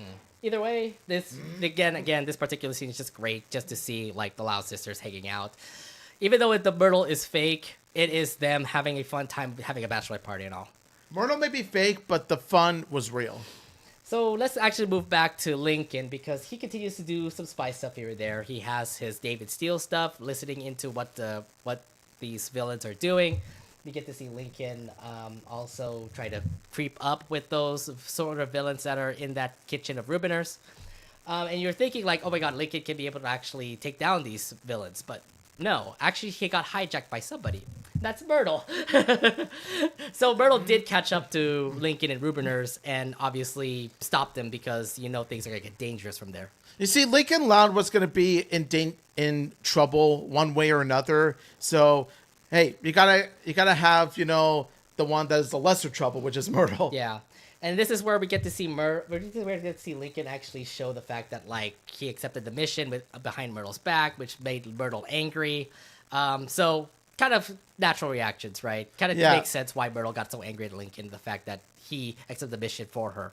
Again, Myrtle and Lincoln aren't seeing eye to eye because their views on spy missions are different. Whereas Myrtle's, from her experience, she sees, spy missions are life-threatening and dangerous. Lincoln Loud sees spy missions as fun and games from all the David Steele he's been consuming. What I like about it is that it's a clash of, different points of view in terms of how they feel about spy stuff. So again, Myrtle ends up becoming angry. But either way, in this kind of conflict, they do get found out by those henchmen. Yeah. And so we end up seeing this whole fight scene where we get to see Lincoln and Myrtle fight with these henchmen, and it turned out to be a pretty kick-ass moment. So your thoughts on the whole fight scenes happening in these particular moments here? Once again, Myrtle's showing she still got it. She must have been practicing so hard that I have a feeling like she's going to be having these good fighting skills until she dies, of really old age. Look, she's been doing that for her whole entire life. I would imagine that she still has the capabilities of being a spy there. And I think what's really awesome is the touch of color that they use for the backgrounds. I like how the backgrounds are red, symbolizing how lethal the mission is. How something sinister is going to happen. So you get to see it's pretty much like a sunset was happening, and you get to see the red colors of a sunset pop down. It's color symbolism. Yeah. Either way, I thought the fight scene was awesome. You get to see Lincoln evade some henchmen, actually take down some henchmen. You get to see Myrtle kick ass with a couple of the henchmen. Then it makes sense why Lincoln wanted to take a selfie with Myrtle in this situation. I like how Myrtle gets annoyed with it too, Lincoln, not the time or something. I don't know what she said either way. But the thing is that the henchmen still were not defeated. So instead of actually fighting them over there, they decided to escape, and they escaped by using these electric scooters that were available in Rubiners. But the problem is, I do like this funny part here where she downloads an app for it. I'm downloading the app, and I'm like, oh god, this is suffering too. Innate bird Okay, I get it. It's like bird. It's like lime. It's like bird, man. It's like bird, lime. It's one of those like scooters that you see all over in the big cities. Yes, I know. Yeah, it's I like this movie. It definitely gets with the times. It shows how this movie definitely gets with the times. Yeah. So if anything, it does like kind of relate to the kids who are watching it because it's like, oh my god, I remember riding a scooter like that. I had to download an app for that. Yeah. So we get to see this whole chase scene with Lincoln, Myrtle, and those henchmen. If anything, those were also pretty awesome action scenes. What are your thoughts on the whole chase scene here? The whole chase scene was definitely thrilling and engaging to watch from start to finish. Like, you really do feel like you're watching a car chase scene a la 007 or Fast and Furious. It gave me a bit of Fast and Furious, feels like a Fast and Furious vibes to it, and also the fact of how they even rode not just from street to street, but also from building to building. Like when they rode on top of the building, the first thing I thought of was Uncharted vibes because yeah, I guess. I mean, the fact that like they're just jumping through all those buildings was pretty cool. Also, the one scene here where he gets hit by a tranquilizer dart, or not get hit by a tranquilizer dart, but more like he pinched himself with a tranquilizer dart, and you get to see Lincoln being all wobbly. Yeah, good thinking. Just like does that kind of stuff. It's like an arm flaming tube man. Pretty much. Well, I mean, when you get tranquilized, you pretty much are numb like all over. I thought that was actually pretty funny that he tranquilized himself and then yeah. Yeah, Lincoln, this is a real spy mission you're going through. That is one trippy adventure for him. So in the end, the henchmen did get defeated. They were able to not chase Lincoln and Myrtle down. But as they continue on in their road trip, something happened where they got slammed. Like, you get this one scene moment here where somebody actually like threw them off of their scooter. The scooter is all broken up. Lincoln and Myrtle are both aside somewhere. And this is where we get to see this one moment here where we get to see Lincoln literally hugging Myrtle. The fact that Myrtle was going to get caught, Lincoln's going to run away because, he wants Lincoln to stay safe while Myrtle is going to be the one to get caught. Mm-hmm. What do you feel about this moment here where it's like, oh my god, they're going to split. Oh my god, Lincoln, you've just lost Myrtle. And, You do feel bad. Feel like that heart-wrenching moment is happening right now. You do feel bad for these two characters for separate reasons. Like, you feel bad for Myrtle because, well, obviously she's kidnapped. And then you feel bad for Lincoln because you could tell that deep down he knows he screwed up, that it's his fault that Myrtle got captured. And so he, panics and has to go, find his family in order to help resolve this. It's just, you can't help but feel bad for these two characters. I feel so bad for Myrtle because first off, she never asked for this. Lincoln was the one who actually told her about the mission, but she never expected herself to get caught after 37 years later after that one mission to say. That's the fact that Hamhead did return and literally a big reunion happened between both of them. Yeah. And as you can see, the bad blood that was between them, it's still there. It hasn't waned or anything. There's still bad blood between them. It's kind of crazy how 37 years later, they still know each other. Agent 28 and Ham. Yeah. Also, give a big shout out to The Big Show for being the voice of the Ham Hand here. The Big Show. Yeah. And he really did pull off that kind of role very well. You could tell by the voice acting that Hamhead was a wrestler. So I didn't expect it at all because I looked at the wrestling thing and I was like, okay, he definitely needs to sound like a wrestler. And to be fair, I haven't seen The Big Show in ever. He is not on WWE anymore. I heard he's now in AEW doing wrestling stuff now. He's old, by the way. He's in his 40s. He should probably retire like The Undertaker. Mm-hmm. But oh my god. Or just like Myrtle here. But I'm just yo, this is pretty cool. I just never expected guest voice like that. Never expected The Big Show to come out of WWE or out of wrestling to voice in a cartoon like this. And I'm like, he nails it perfectly too, by the way. What the fuck? He really does. The Big Show. Yes, that was the one big moment there. Well, no matter what, Hamhead captures Myrtle. Myrtle's kidnapped. And Lincoln pretty much runs away, which leads off to Lincoln pretty much having a contemplating moment. What are your thoughts on Lincoln? Just the fact that she just left Myrtle to be kidnapped, and now what can he do to save Myrtle now? Like I said, Lincoln is in a dilemma right now because he just saw his soon-to-be grandma get kidnapped, and they were stranded in the jungle first and foremost. So it's already going to be hard enough to find some sort of like civilized land, but now like he has to pretty much find whoever to go save Myrtle with him. But it's hard because it's hard to do so, especially the fact that like they're the only two spies that were actually in there in the whole like show right now. Yeah, unless you want to get like Agent X to come out of like her base to help Lincoln out or something. Which is exactly what Lincoln did posing as Myrtle when he sent that message to X. Right. But then again, that cell phone is gone, so how can you communicate with X now? Yeah, that is true. Hey, my photos were in that phone.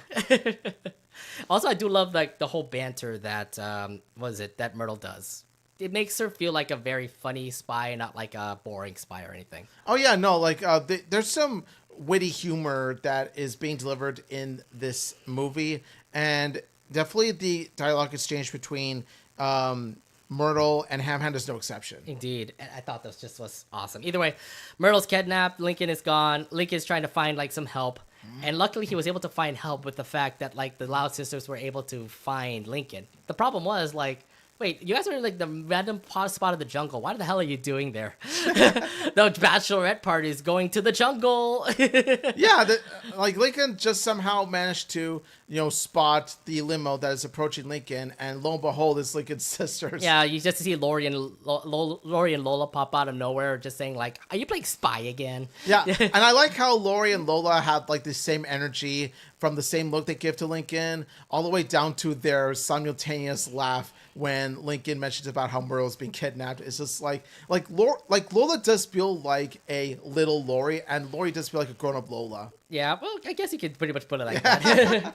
Either way, Lincoln gets saved by his sisters or his family, and they actually all are partying right now in that bachelorette party. It looks like it's actually a really fun party right now. The fact that like everybody's celebrating, everyone's having a fun time.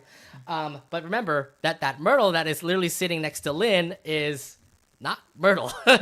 Yeah, like they're all partying. They're all I'm very happy that they're all having a good time.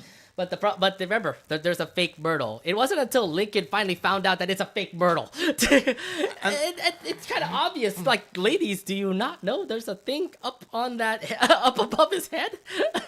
Lincoln was all like, "You might is sus," and then when Lincoln reveals the fake Myrtle, he actually believed that it was Myrtle first off too.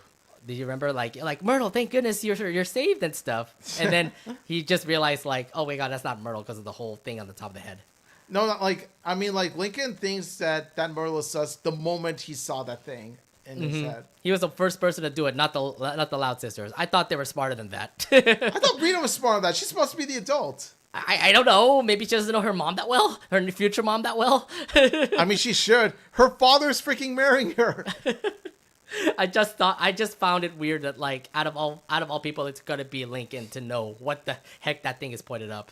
And by the way, the moment where Lynn shouts at I love that, by the way. The moment that Lynn shouts at that imposter Myrtle, she's like, "Imposter!" The first thing that popped in my mind was, boom, dun dun dun dun. Okay, okay. What was it? Among Us. Among Us, yeah, Among Us. Among Us was playing in my head the moment Lynn said imposter to her. Oh, and I've never seen Lynn that angry, by the way. Like, she literally just goes right in front of his face, like, imposter! And she's like, hell, I'm about to punch him. Yeah. What I like about the character designs in the character animation in the movie is how they greatly exaggerate the facial expressions, and they do it so well. And how it blends together with the overall animation of this Star Wars. Indeed, yeah. So he gets found out, and he tried his best to at least say like, "Oh my God, your family's great. Thank you for like taking care of me. I know Myrtle.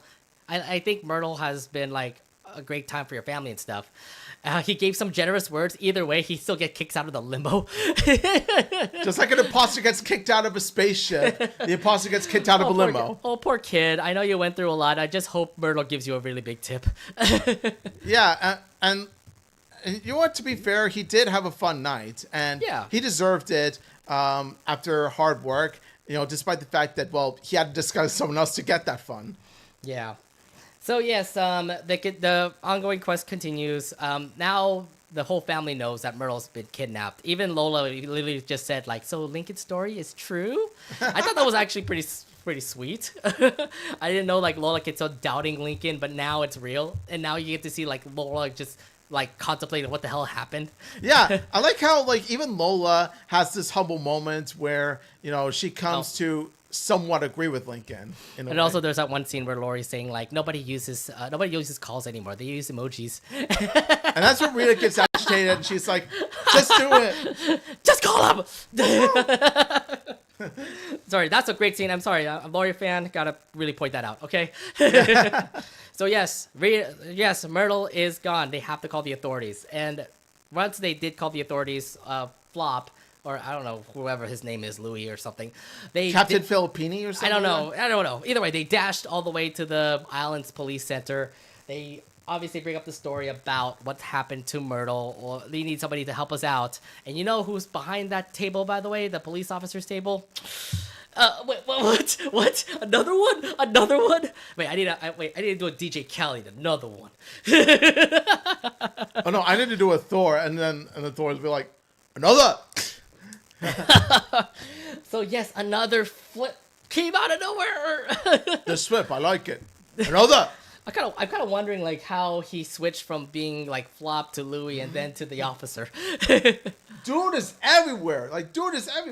Yeah, I mean even the crab like is even a part of this too. So I'm assuming yes, this is definitely Flop just becoming like certain characters. And again, this is the same thing that Flip does with like Tucker and like other characters he does in Flip's Food and Fuel. So yeah, I'm kind of wondering, like since this movie is in canon, right?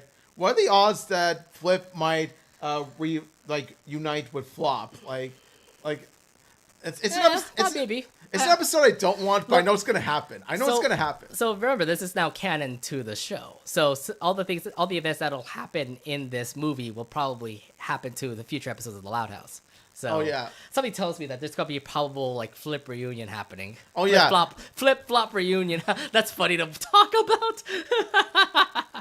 Oh my god, I can imagine a Loud House episode called Flip Flop. A flip flop reunion, right? Or Flip Flop Fly. Flip Flop Fly. So yes, they reported it to whoever his name is. I totally forgot about. And he could be able to help him out. So in all aspects, who can help out? And it would be Lincoln Loud. Lincoln literally tries to motivate his family to say, "Hey, we need to help rescue Myrtle."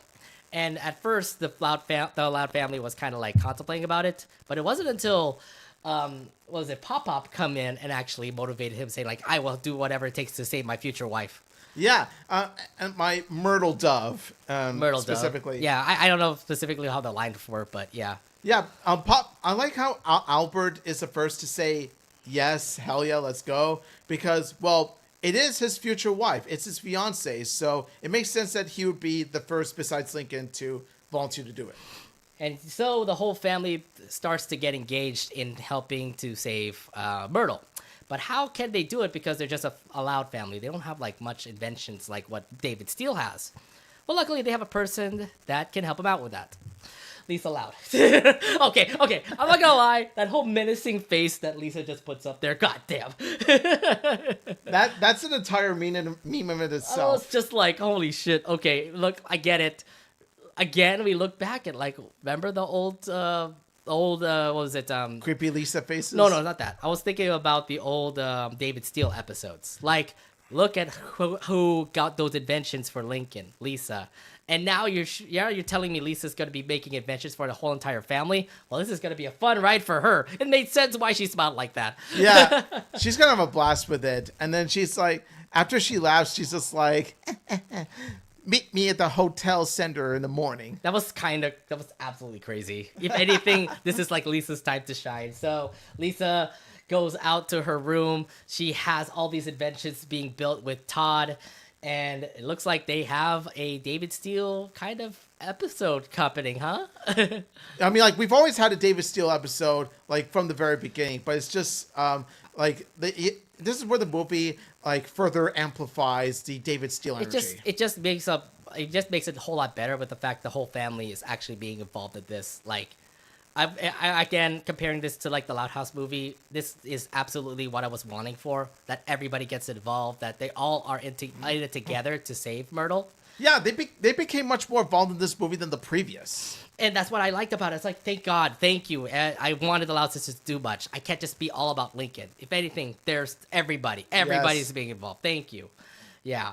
So yes, Lisa started making these inventions, and most Louds actually got some inventions. We get to see Lenny with a brand new lipstick that actually cuts through everything. We get to see Lily with a brand new lollipop that actually knocks out people. We get to see Lori with a brand new grappling hook golf club. We also get to see Lola with some flower petals. She's practicing to be a flower girl. It made sense why she had exploding flower petals. We also get to see Luann with a whoopee cushion made out of Lynn Jr.'s farts. We also get to see, Hop Pop with some new brass knuckles, some like retractable knuckles there. Yeah, the hydraulic knuckles. Oh, the hydraulic knuckles, okay. And best of all, we get to see Lincoln with a brand new watch that could be able to do magnetic things. Yeah, I thought this was pretty sick. That every Loud, most Louds, ended up getting some awesome gear here and there. The gadgets still look cool and all, but I have to ask, where's Luna's gadget? Where's Luna's gadget, Lisa? Are you kidding me? Well, you'll have to explain that to Lucy, Lana, Lucy, Lana, Lynn, and all the other Loud sisters that didn't get anything. Yeah, but like at least like most of them got their time to shine. You know what? I'm actually gonna bring up a flaw that I have with the movie. I'll bring it up later. Yeah, well, we do a review, okay? Just wait till then. You're thinking like all the Loud siblings actually did get some inventions, and not everybody did, but there was one member that wanted something, and that was Lynn Sr. I do like the fact that Lisa was able to give just salt and pepper shakers to him, and that was it. Yeah, like you basically give him like salt and pepper shakers, but not as a weapon, but more like a distraction. Yeah, so I don't know. This just more of like Lynn Sr. tried to be more involved. If anything, she's making sure he's not getting hurt or anything. Mm-hmm. So there you go. So now, in the break of dawn, they are going to save Myrtle. So first things first, they need to go to where Myrtle got caught. And this is where we get to see one of the sister's biggest strength, and that was Lana, sniffing things out like an animal to make sure where the lair is that Myrtle is being hidden in. And thankfully, they were able to find it. So what are your first impressions of the fact that when I first saw Lana actually start using her like skills and stuff, it tells me, okay, every sister is gonna be involved, huh? Yeah, it's pretty much tells me about how like even those that don't have gadgets, for the most part, I will get to that later. It shows how most of the Loud sisters that even when they don't have gadgets, they could still find other ways to be useful, like Lana with her sniffing. Yeah, and it really helped because they were able to find that lair. Now, in the consequence to finding that lair, they were actually met up by henchmen, and those henchmen actually did chase down the Louds, by the way. Mad Max style, yo. I wouldn't call it Mad Max style. I guess maybe. Either way, like there's one. They're all in one car. They're being chased down by those henchmen that Doofus made. That pretty much Doofus gave out, and they had to do something to defend themselves. So, again, this big whole chase scene happens. But I do have a question to ask. Where did they get that Doom buggy? You want to really got that Doom buggy? I'll tell you from our favorite character in the movie, Fifi. She's back again. Wait a minute. Okay, so now I'm getting a little bit more suspicious about her. She just comes out of nowhere with that thing. Yeah, it's like, how'd she end up in the jungle in the first place with the Doom Doom buggy? And I was thinking like, okay, after the whole dinner with Lincoln, I'm thinking that's the end of her. Okay, cool. We never seen Fifi for a while. And then she pops out of nowhere, literally just bringing out a Dune buggy. And I'm like, okay, what the heck's going on? Hello. And she literally threw off the hidden part of the Louds because when she was saying all of that, the henchmen started to notice. Okay, this is borderline obsessive at this point. Why does Fifi keep appearing on? Like, is she an acquaintance? Is she a longtime friend? I don't know. I don't get it. Like, I thought they were gonna be enemies, considering that she literally just put like stuff in her eye. And either way, I mean, like, again, she's now helping out the Louds. I thought it was just gonna be with Lincoln because he helped out with Lincoln on a couple things here and there, but now she's helping out the Louds, and at the same time, they also did get noticed by that too. Yeah, that is true. So it's thanks to Fifi's loud and obnoxious, behavior towards the Louds that the henchmen actually encounter the Louds. Indeed, yeah. So yes, Fifi actually did do this. The Louds ended up doing that dune buggy. We did end up seeing this epic chase scene where the Louds are trying to run away from these henchmen. And we also do get to see Lola actually use her flower petals by throwing those flower petals onto them and exploding their vehicles in the way. Ah, so dramatic. I'll handle this. Yeah. And I thought that was actually pretty sick that Lola actually did something awesome in this as well. Yes, I think the explosive flower petals might be my favorite gadget in the entire movie because of how they look cute. They look cute and small, but they're deadly as hell. All right, so quick thoughts. What are some quick thoughts when you saw that whole chase scene with the Louds and those henchmen? When I saw the whole chase scene, I was getting a vibe of Fast and Furious, Mad Max, and all that stuff. Like this definitely screams summer blockbuster, and it came at a perfect time in June where it is summer, where you see these usual kind of action flicks come. Let me tell you, as for a Loud House movie, they really nailed the action part. They definitely did, and I totally love the fact. Okay, it's not as great as epic like the fight scene. It was like less than a minute about the whole car chase scene, but we get to see we get to see Rita continue to be amazing with the whole car maneuvering thing that she's done. She's done road rage. Like, keep in mind, she has done road rage in the series. So exactly. So again, that road rage pops up. She knows how to elude people here and there, and then you get to see Lola come out of all places, helping out everybody from getting away from these henchmen. Either way, I thought this chase scene was pretty epic. Little bit okay, but like I said, pretty epic to have that kind of thing. Yes. And you're thinking, oh my god, they're gonna get caught, but in the end, they actually did go into the lair of Doofus. So that was actually pretty surprising. I was thinking like you're about to hit a mountain, but no, that door randomly opened. Yeah, it randomly opened. What led them to open the door? Is it just because I found it really surprising, to be fair. Like it could have been some sort of trap. Who knows? But yeah. I don't know who opened it up. It was just opening when they were sliding in. Coincidentally, yeah. So who did it? Good question. Was it one of the henchmen? You know? I mean, I'm kind of surprised that it didn't ask for a password before you enter in. It's just like, oh, there's some familiar faces. Come on in. So. Yeah, so they just got in. Of course, they need to find a way to get into the lair. There are guards that are like pretty much guarding every door. So one thing they did was actually bring Lily's help to help out. There was one guard that literally was there. He looked at Lily. He was thinking about not eating the lollipop. She cried. Then he ate the lollipop, and then he got knocked out. Night.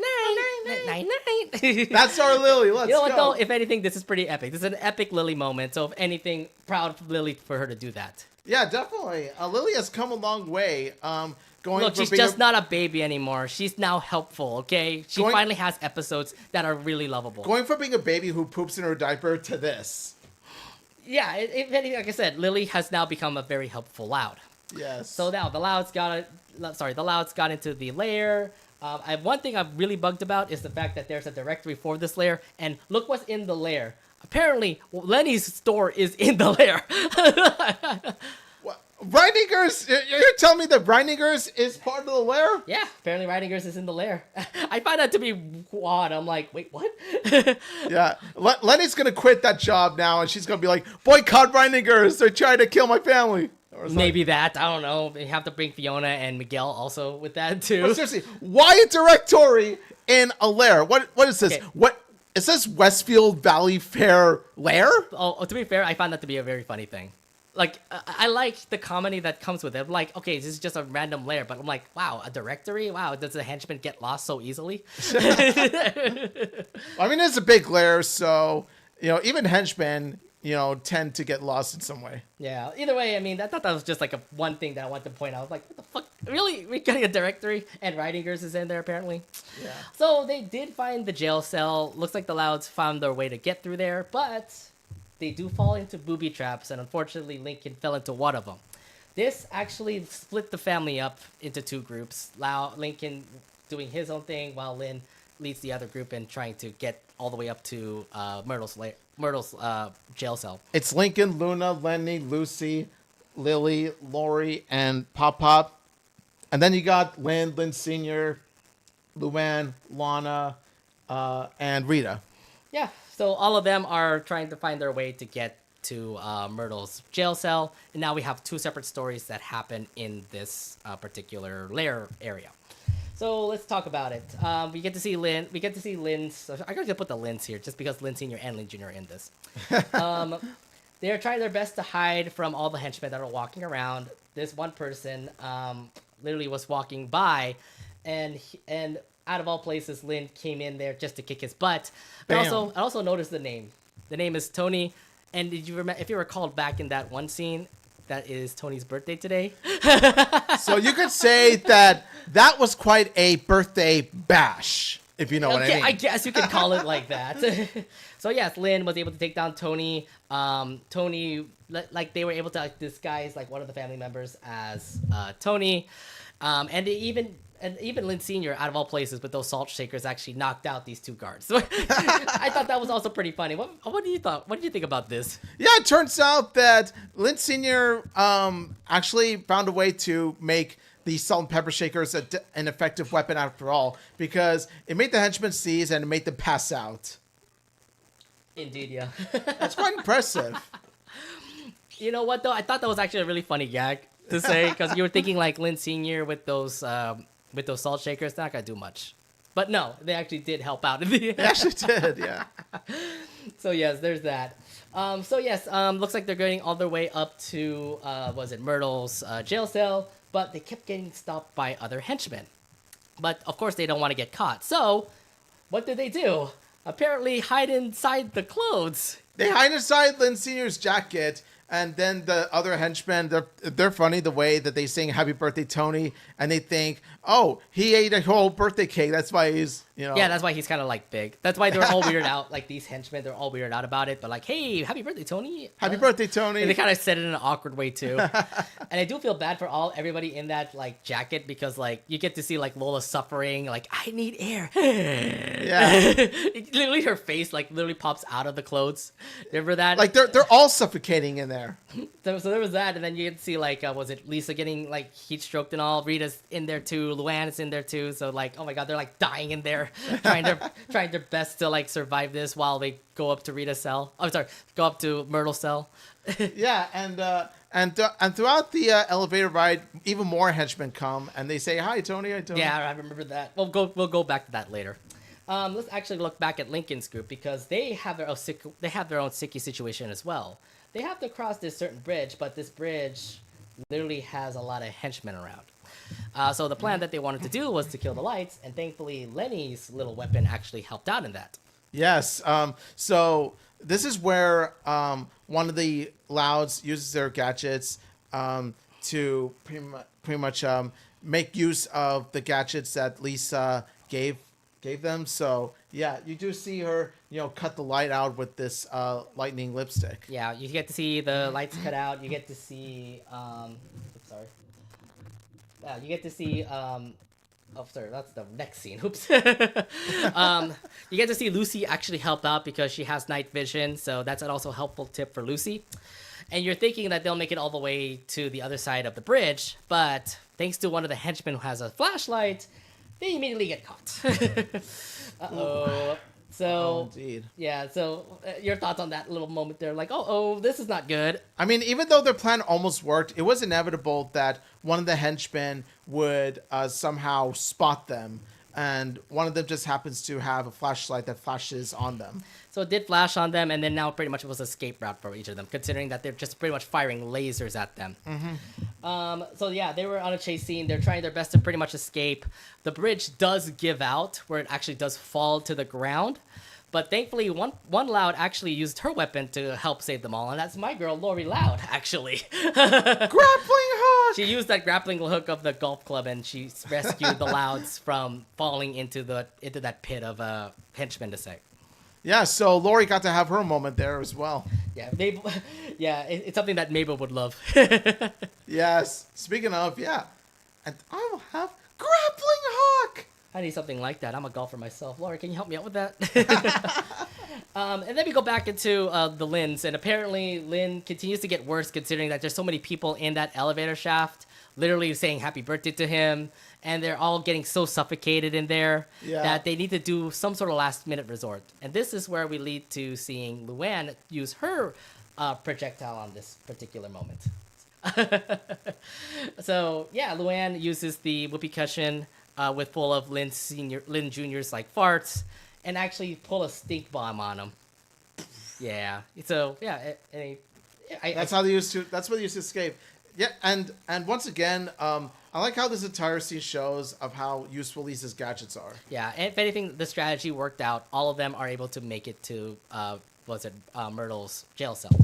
So, like, again, your thoughts on this sort of scenes with the Louds, like trying to get themselves all the way up there to Myrtle's cell.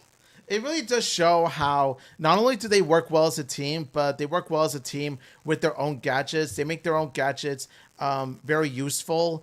And it really does show how much of a key team player Lisa is, because she created those and she knew that these gadgets would come useful in one way or another during the mission, and it shows. I said this before, that all of the gadgets that Lisa has done has helped the sisters out, and the sisters have been so helpful throughout these last couple of scenes, from the car chase to the escape routes to them going all the way to Myrtle's place, to Myrtle's cell. I have to say, wow, way to implement the use of the Loud sisters. I'm like, thank you. I wanted that. You didn't see that in the Loud House movie, guys. Exactly, yeah. It really does show how much more involved the Loud sisters have become in comparison to the first Loud House movie. Exactly, yeah. So if anything, again, that was one of my important points when it comes to this movie, to at least involve the Loud sisters, and thankfully they did. And I'm like, thank you. This ain't all about Lincoln, guys. We need to have the whole entire Loud family. It's called the Loud House movie, not the Lincoln Loud movie. Well, nonetheless, it was great to see everybody be in use for this particular scenes here. Let's actually check back on Myrtle, because it seems that Myrtle found a way to escape. Well, first off, clogging her entire toilet and having the henchmen pretty much clean it, which led Myrtle to pretty much kick their butts and escape the jail cell. Yeah. If anything, that just tells you how great Myrtle is. She's a great spy. And the fact that napkins are very helpful. So make sure you also keep your napkins that you keep from your fast food place you go to, okay? Oh, yeah. Napkins can prove to be rather useful. So yes, there's that. They were able to meet up. The Louds were able to meet up with each other over at Myrtle's cell. I do love this one scene here where they were all met up, and then you get to see Lynn just literally tackle down Lincoln, first one, baby. It's not a competition, Lynn, but I appreciate the enthusiasm. I thought that was actually cute. Yeah. Lynn and her competitiveness. Oh. I know. Even in a high stakes mission, she still keeps that competitive spirit. That's the little floof for you. Floof. That's a little floof for you. Yes. So yes. Now here comes the pretty interesting part that happened in the movie, where they actually went into Myrtle's jail cell, and it turns out Myrtle did escape, and Lincoln had some weird vibes about what's going to happen. They're all in the jail cell, something's going on, and then a warning sign also came up. Kind of tells you this doesn't sound good, huh? Yeah, no. The moment you see and hear that emergency drill, you know that you're pretty much screwed. But the thing is that it did cut to a scene where we get to see Myrtle face off with Ham Hand. Yeah, thankfully it does. But it leaves you kind of wondering what's going to happen to Louds during this? Exactly, yeah. What's going to happen to Louds during this? Well, let's actually go back to Myrtle, because we do get to see Myrtle and Ham Hand fight again, back in 37 years ago. So there's this one. So again, Myrtle and Ham Hand did meet up. It looks like both of them they're still enemies. It's they're still, Oh, their rivalry never died. And the other thing too is that I feel like they didn't age. I feel like Ham Hand didn't age. The only thing that aged him was the whole bald spot in his head. Yeah, that's pretty much it. Other than that, he looks pretty much the same. The difference is that he's bigger and he has that faciel, right? Oh yeah, the facial hair also is another thing too. Yeah. Either way, it felt like I seeing a younger version. I'm seeing that he's younger than Myrtle. Myrtle's in her 60s, a retired agent, but she still has the skills of a spy agent. While Ham Hand still has that iron hand that he could be able to dominate, dominate people with or stuff. Or pretty much bang their heads or take down strong objects, break strong objects. Yeah. So we end up seeing this fight, and it's good old times back 37 years ago where they fight each other. It looks like Myrtle did end up getting the upper hand on Ham Hand. Looks like everything was going to be all in control. That is, until this scene happened, where the Louds are being locked and got attached into a rocket, and then what was it? And Myrtle ends up getting caught. Oh my gosh. Yes. So that shocked me, by the way. That really did. Because if the Louds didn't actually come into that jail cell, it would have been Myrtle that would have gone all the way up into space. But now the Louds are gonna go into space. So it's like, this isn't good. This isn't good. That's what I like about the movie is that there's certain plot twists that unravel, and it makes the story much more engaging and interesting the more you watch it. You think for a moment that Myrtle's gonna be trapped into this rocket, but no, it's actually the Louds in which the villains intend to trap in there. It made sense why Myrtle actually stopped winning the fight over Ham Hand, and then Ham Hand took advantage and actually caught Myrtle in this particular scene. Mm-hmm. And then we actually get to see the villain. Oh my god, the villain is here. So I remember I said before, I thought it was going to be Dr. Fufu that actually would be the villain. When I saw that silhouette, I kind of feel like, is it him? You see the crazy hair and everything, right? Yeah, that's true. Could it be or could it not be? But out of all places, this was the hugest twist in the entire movie, because that's not Dr. Fufu. That is Fifi. Out of all people, that was the most shocking thing I've ever watched in the Loud House movie, because I literally was engaged in what the heck the villain is, and I thought it was actually Dr. Fufu. But out of all people, it's that Fifi girl that has been with them the whole entire time. I'm God. What the fuck? I was like, what? When I first saw it at midnight during premiere day of when it was on Paramount Plus, I was like, what? Oh my god! I was shocked as hell. I was like, what? Nickelodeon looked at this and Nickelodeon and Paramount was like, hey, if Disney could do it 4 or 5 times, we could do it too with this. I was just absolutely... The plot twist villain. That was an absolute plot twist. And like I said, I was just so engaged. I was thinking Ham Hand would have been the villain. That's why he was facing off against Myrtle. And it wasn't Ham Hand. It was somebody else. And I was like, okay, Dr. Fufu. Okay, that'd be him. But no, it was Fifi. I'm like, what? And when you think about it, it makes Fifi's actions in the movie make all the more sense, because you do see Fifi with her, loud antics, trying to, that is a hindrance to Lincoln's missions. It's actually on purpose. It's not like it's well-meaning, good intentions, but, means well, but is a hindrance to the mission. No, she's a hindrance on purpose. She did this on purpose. That was just absolutely, again, a huge shock, the fact that Fifi just popped out of nowhere in that suit and everything. We have to understand why she's doing it right now. And this is where we lead to this whole backstory of what Fifi did. We ended up seeing that Fifi actually was there 37 years ago, helping her lover pretty much do this whole doomsday device thing. And she was out just getting chicken tenders and mashed potatoes or something. Yeah. And it turns out she came in way too late, because this is the moment where her lover actually went up into outer space. She couldn't do anything. She got blasted by the space rocket, and her food pretty much got ruined. The only thing that she saw after that was the fact that Myrtle didn't do anything to save him or anything. Yeah, and she's held a grudge ever since. Yes, definitely held a grudge. It just feels like real villainy here. It really does. Yeah. And I've talked about this before, what makes a true villain. It feels like Fifi definitely felt like a villain compared to Morag. Yeah, because Fifi's a far superior villain to Morag in every way, shape, and form, because of, she had much better motivations. Fifi was, trying to get revenge for what happened to her lover, whereas Morag, on the other hand, wanted a Loud family gone for peace and quiet. And not only that, but Fifi's motivations for doing what she does felt much stronger compared to Morag's more weaker motivations. Yeah, Morag just wanted more peace and quiet, and I'm like, are you serious? She was a villain with the fact that she had this dark magic to possess people and stuff, or possess dragons and things. And you can't deny her song was. Oh, I love that song. Oh, I absolutely love that song. Yes. But nonetheless, I mean, if you're talking about who makes a great villain, I think this definitely is a great villain. And the issue is that it's not even for like taking out like satellites, like what her lover did. She ended up actually wanting revenge, and this is a huge revenge story of like taking down Myrtle or taking down Myrtle's family. Yeah. So Fifi, rather than, because it could have been easy for her to blast Myrtle herself to outer space, but no, she wanted her to feel what it's like to have someone you love be blasted into outer space. So she wanted Morak to feel that. Yeah.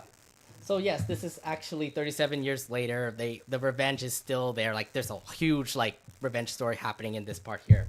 And then this part here that kind of fascinated me, the fact that like Myrtle and Pop Pop literally posted up their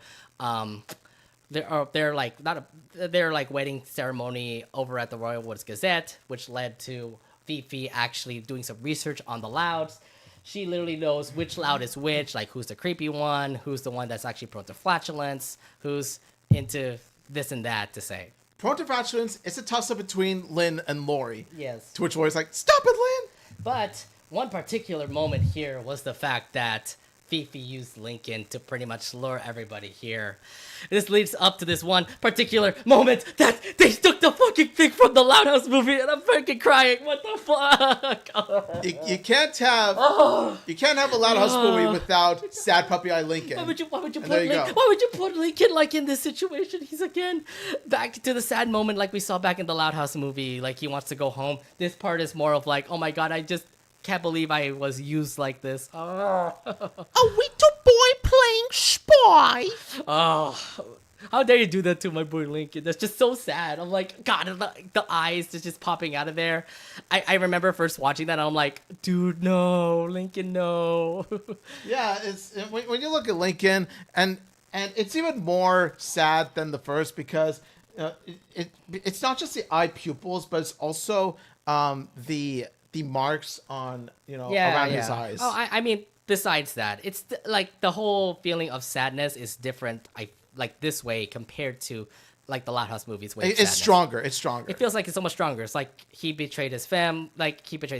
I was being used this way. I'm so sorry. Mm-hmm. That kind of stuff. It's like he's so sorry. Like he's so absolutely depressed the fact that he got used like this. And this is what I mean when I say that the movie is a warning about how when one takes hyperfixations too far, it can lead to putting people in danger.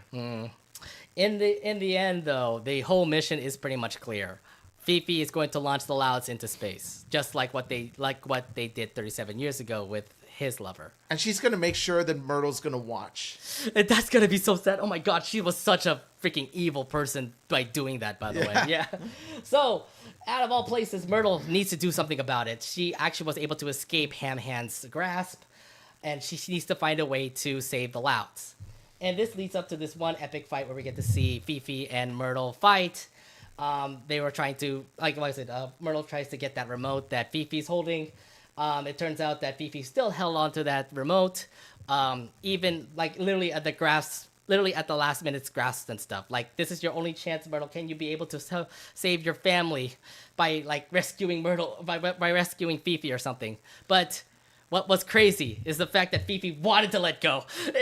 Okay, I'm not gonna lie. Those facial features are fucking evil. Oh my god! Look at it. Look at her. She's just fucking. Oh my god! Like they did it perfectly. The animation, the fucking perfect. Holy shit!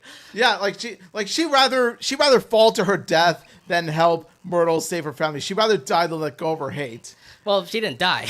Well, not die, but more like fall. It's like she pulled a Zero from Lion King 2 and chose to fall to the water instead of letting someone help them to the ground. Because like in the back of your mind, you're thinking Myrtle has this, right? But no, it wasn't the case. This launch is going to happen. The Louds are going to space. Yeah, they're going to outer space, and it's all because Fifi couldn't let go of the hate. She couldn't listen to Myrtle. Like she'd rather fall than it's revenge, pretty much, like consuming her. And if it's over 37 years, it makes sense why she had to do it. Yeah, but you would think that you're about to possibly fall to your death, possibly. So you would have to like swallow your pride for like 5 seconds, help her up. let Myrtle help you up or something like that. But no, She because she's consumed with revenge, it shows how revenge can, lead you to do more drastic measures, even if it means, risking your own life. For real though, she forced herself to fall down. Like, she let go of Myrtle's hand and she fell all the way down to the water. But either way, that remote was still ticking down all the way to 0, and that rocket did launch. Yeah. You were thinking, like, when it hits the water that it was not going to launch, but it did. So, no matter what, the Louds are going into space, which leads up to this one epic scene where I get to see Myrtle, be amazing. Like, this, 1 minute where we get to see Myrtle, literally chase down the rocket, do whatever it takes to get up into the rocket to help out and rescue the Louds, if anything. What are your thoughts on that part there? Like, her chasing her going all the way up to the rocket. I like the fact of how Myrtle, since she's still the kick-ass spy agent, we all know, even in an old age, she manages to catch up to the rocket before it's too late, before it becomes too high for her. But she actually finds a way to run up with, super fast speed, mind you. It's like really fast speed, and also these reflexes that she uses in order to reach up to the rocket. It's just... yeah, it's really Again, awesome. more kick-ass awesome stuff from Myrtle, and the animation was just awesome. I want to look back at this particular scene here where you get to see the rocket launchers literally just shrouding the whole entire scene, while Myrtle is literally chasing it down, finding a way to get up there by climbing up mountains, using that plunger to get herself all the way up to the rocket. Like, that's absolutely hardcore badassness that Myrtle has shown, even if she's in her 60s. Like, that's pretty amazing what she's doing. And also, there's this motivation of she wants to help save her family, and that's what's pushing her to, use her might to catch up to the rocket and meet up with her family. Well, in the end, she did end up going into the rocket, but we do have some bad news. She doesn't have a backup plan. They literally are going into outer space. And this leads up to this one tragic scene that I have to bring up. This is where Lincoln literally says, "This is all my fault." She literally is tearing up, crying. If it wasn't for me, you would have been into this particular mess. You get to see Lincoln throw away the blow tie. Lincoln literally throwing all the comic books away from literally throwing all of his comics, the David Steele comics, into the toilet. And then literally just being in a corner, being all depressed. My boy. Lincoln. My heart, man. My heart, man. That's just absolutely sad. I'm like, wow. This is the saddest Lincoln's ever been in a long time. And especially how you see the tears in his eyes. Like, they're legit tears. They're legit cries coming out of him. You mean like this? Yes. Dude, just this scene, though. Like, look, this is all you love. This is David Steele. This is the thing that you love the most. And you're just throwing it all away because you pretty much, doomed yourself for that. Yeah. You used your David Steele hyperfixation, and your David Steele hyperfixation is what led to this, and that's when Lincoln blames himself. Yeah, and it was just so tragic. Just everything that happened in this minute of banter. Just Lincoln getting angry, just angry at himself, doing all of this. I'm like, you never see that in any cartoon movie. Yeah, seriously, where you have a character who who pretty much gets into this, legitimate guilt, the dude feels so guilty, he hates himself, he blames himself for what happened, and he throws David Steele's way of saying, my love for you is what caused this. Yeah, and again, leads up to this whole depressing thing. Now, you're thinking okay, this is over, huh? The Louds are going to be going into space. But we do have another spy in that ship, and Myrtle actually had an idea to actually use that toilet that they're using to actually launch themselves back down to Earth. But there is one problem. Unfortunately. Lisa has pointed out that only one person can stay in that rocket. Oh my God. One person can only stay in the rocket in order for that to launch. Yeah, Lisa can only... And at first, we're thinking it is going to be Myrtle, because Myrtle literally... Well, Lincoln was actually saying that he wants to do it, but Myrtle instead wanted to do it herself. She said she wasn't a part of the family. She ends up seeing some very sad banter saying, I can't marry you, and things of that. And I'm like, yo, this is getting really depressing now. It really is. Yeah, it's just, my heart, man. My heart is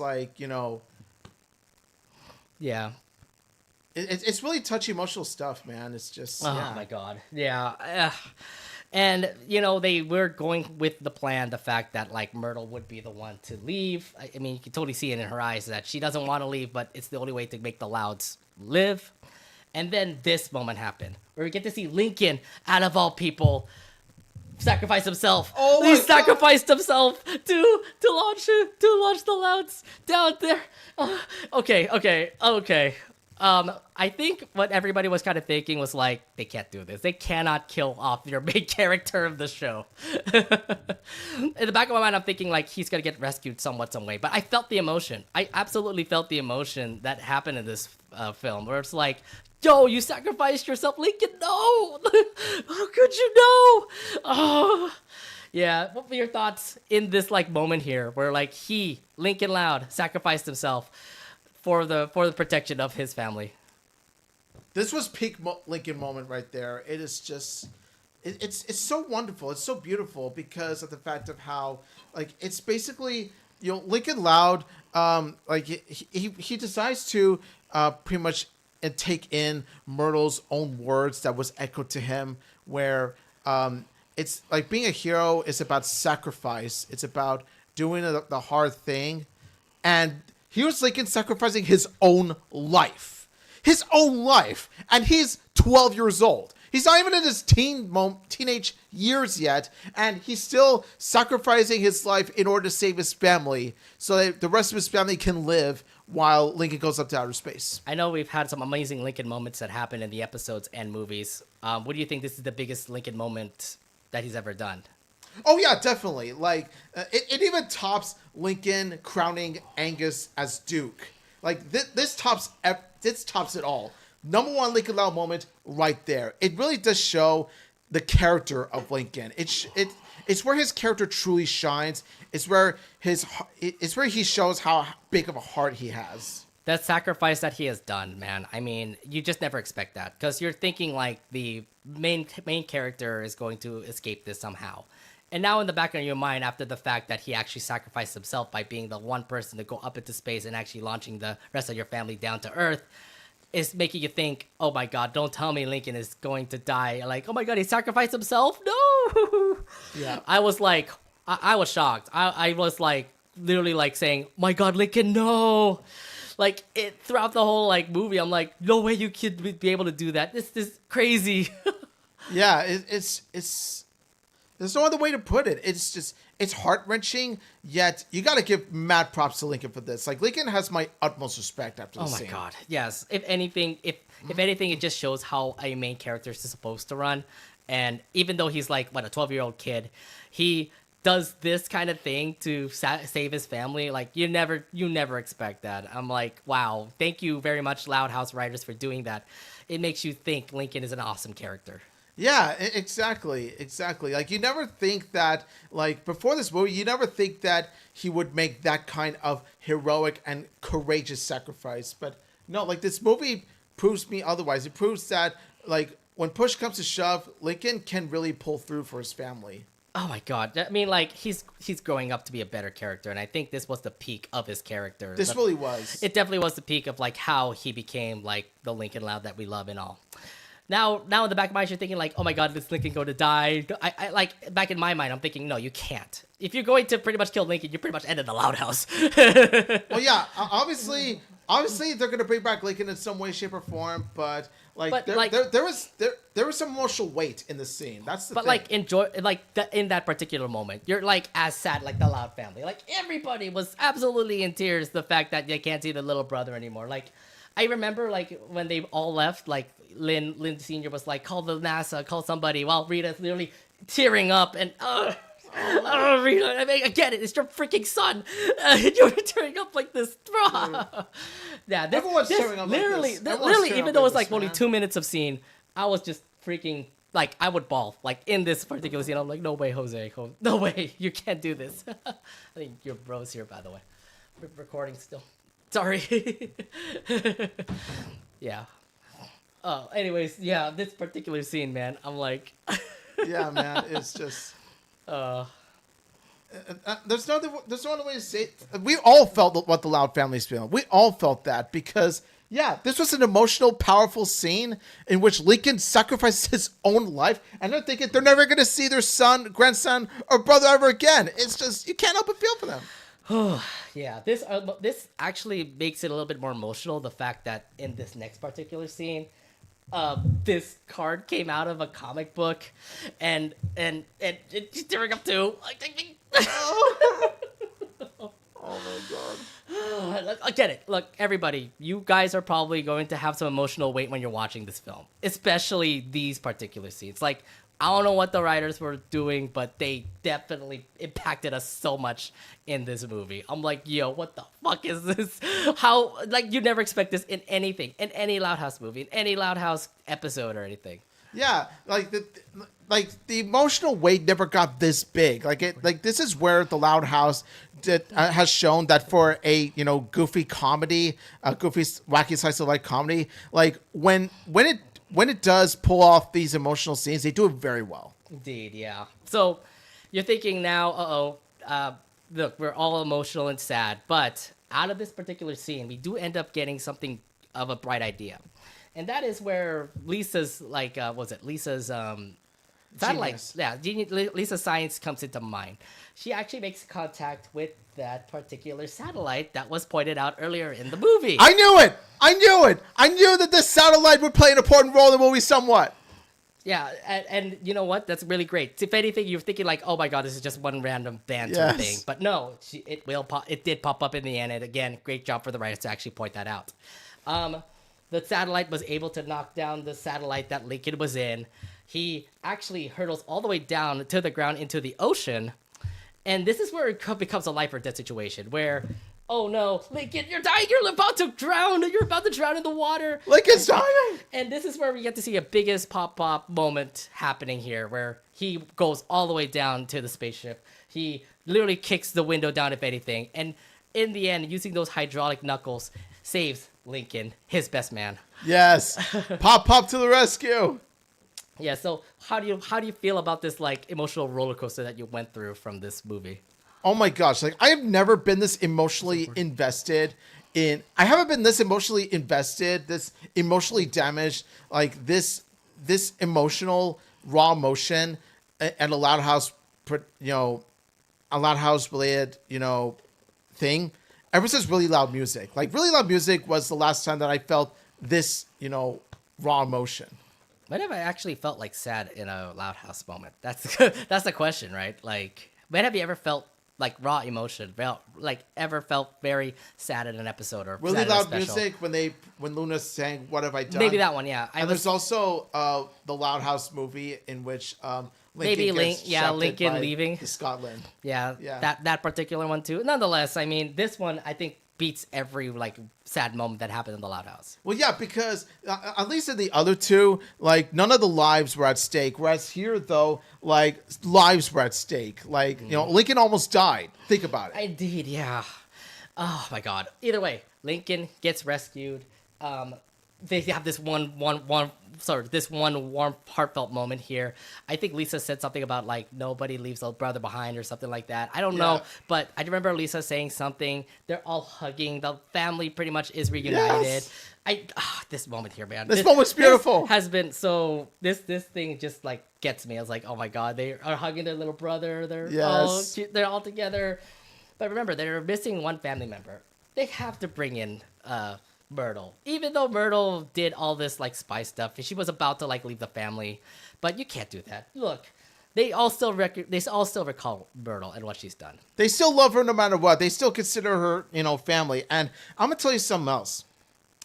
This makes the scene all the more beautiful when you think about Instagram and about how Myrtle expressed how her own family, like her biological family, wasn't there much for her, wasn't celebrating her birthdays with her. This makes the scene all the more sweet when you think about that episode. Oh my God, yeah. Oh shoot.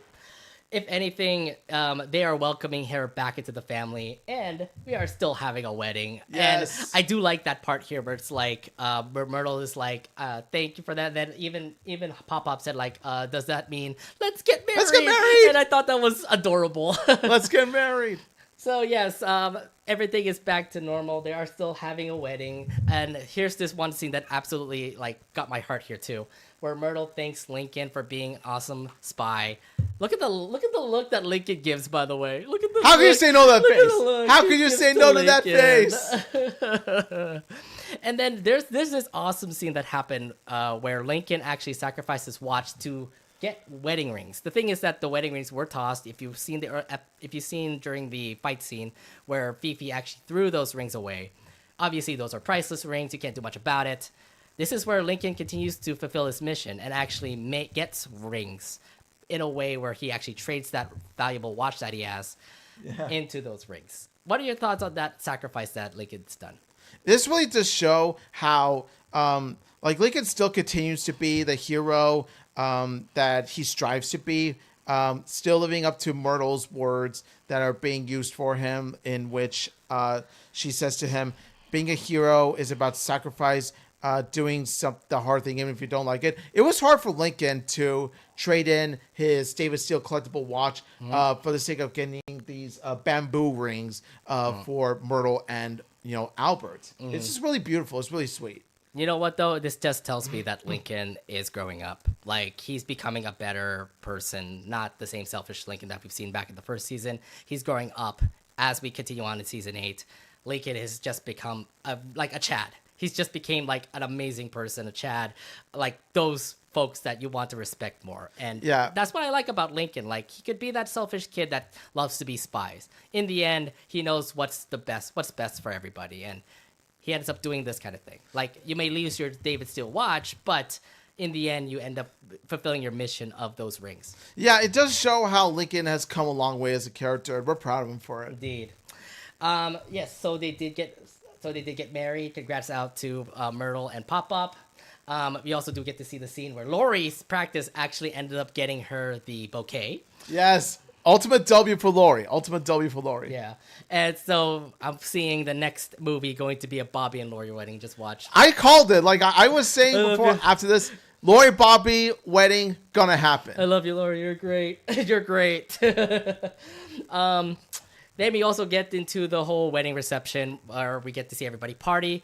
Luna's pretty much performing her song. Let's go! Yes! Yes! My girl's time to shine now. Let's go! Now, I have a feeling this was her moment in the movie, okay? Yes. You may think like all the other like Louds didn't, like Luna didn't have like much when it comes to the mission, but you know what? She still had her moment to sing. She still had her moment right there, and yeah, I couldn't be more proud. Look at that. Look at her singing on stage. It's like, she's singing iconic Loud Family song. Loud House Family. Beautiful. Yeah. Loud House Family. Yeah, that song's absolutely great, by the way. Yes. Keep on listening to the soundtrack, boys and girls. Oh, I've been listening to it like multiple times, like through loop. Oh, just because you want to hear the voice of Luna. Yes. And also the song is beautiful too. Yeah. Luna performed her song. Everybody's absolutely partying it up on the dance floor. Everybody's pretty much like dancing it through. And we also do get to see what happened to Fifi and Ham Hand.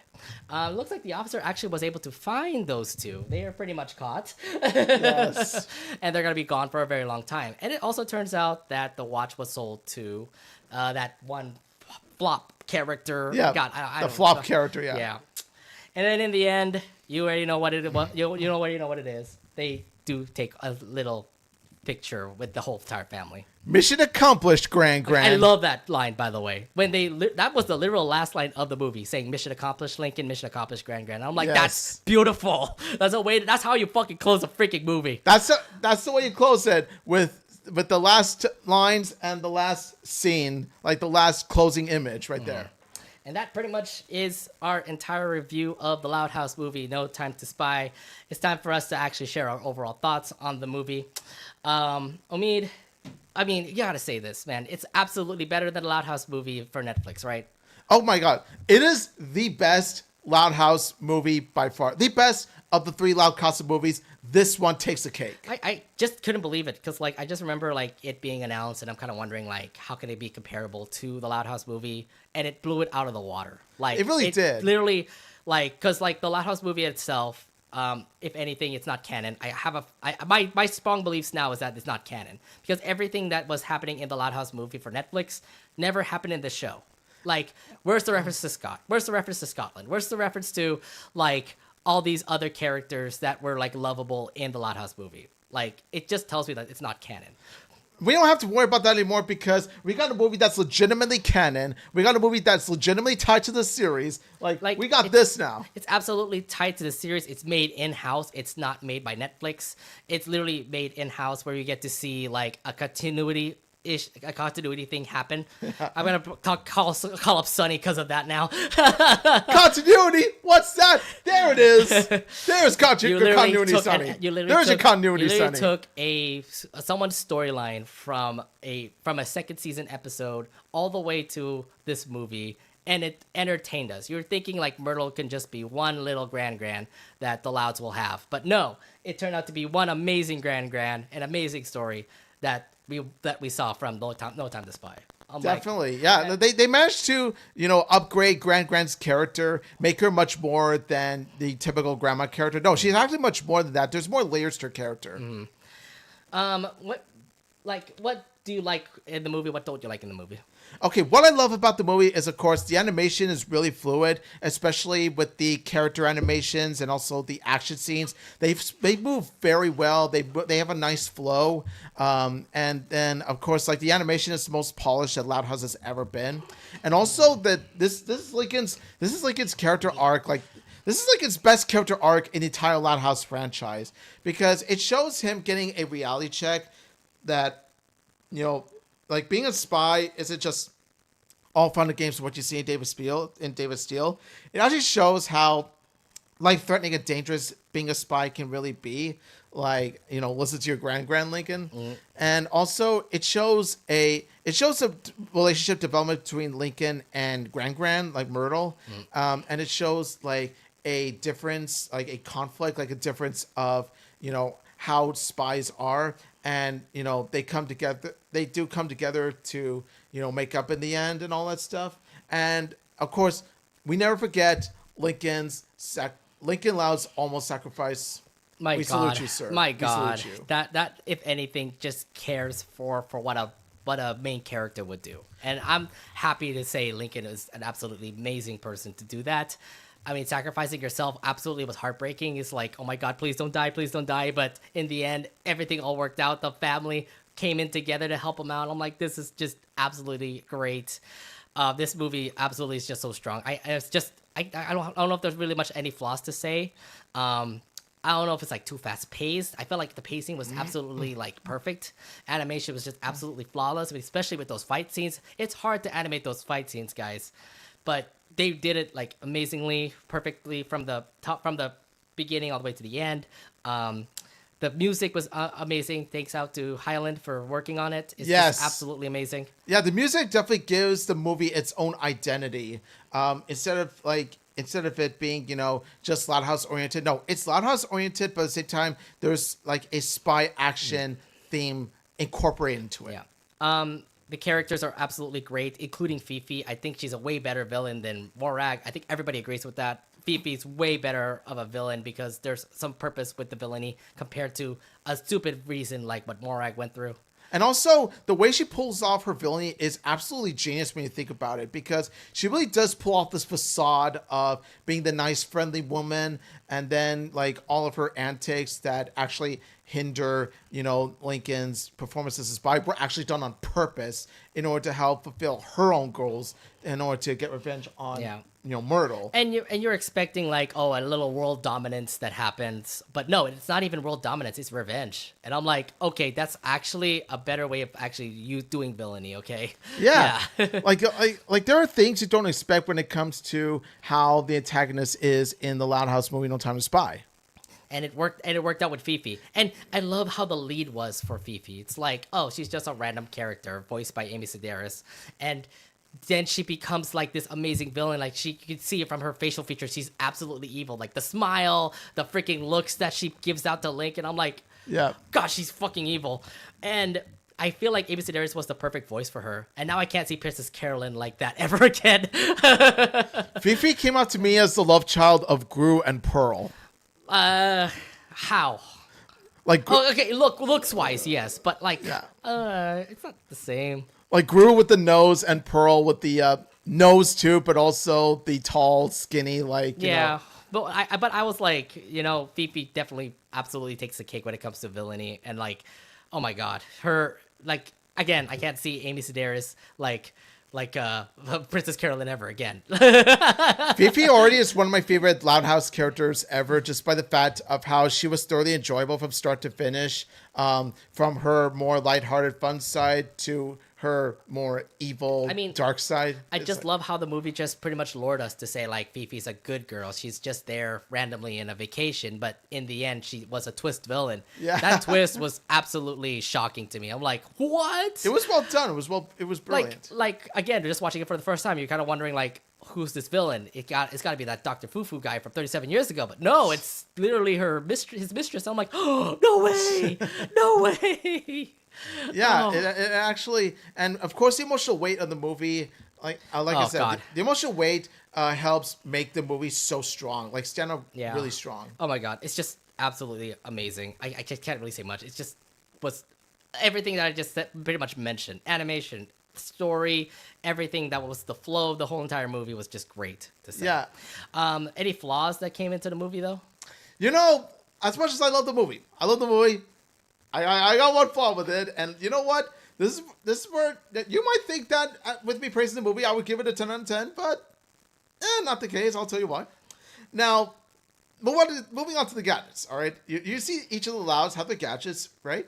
And then you see, and then you see most of the Louds have the gadgets, right? They have their chance to shine with the gadgets, and then you see a few of the other Louds who even when they don't have their gadgets, let me. This is a hint. He's wearing the character. Yeah, that's actually what I'm touch upon. So, of course, you see most of the Louds have their time to shine in the big climactic scene from when they get their gadgets all the way up to when they enter the lair. And of course, most of them, they do a really good job with it. They all have their chance to shine, and I am proud of each of them for having their own, special moment. How do you didn't think to give Luna a gadget? You didn't think to give Luna something to do in the lair? She felt like a background character in the entire conversation scene, from the chase scene to the lair scene. She literally felt like a background character. Like, you could have given Luna a gadget, Lisa? What the flop?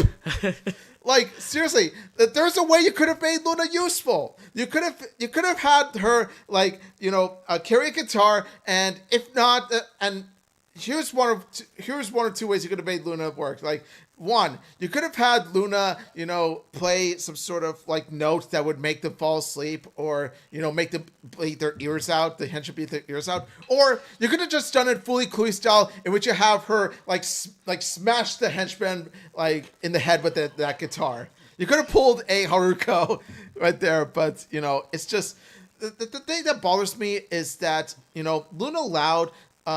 Like she didn't give much to do in the big climactic scene where they're in the jungle, they're in the lair and all that stuff. She felt more like a tag along, and I felt like she got robbed of that. She deserved better than that.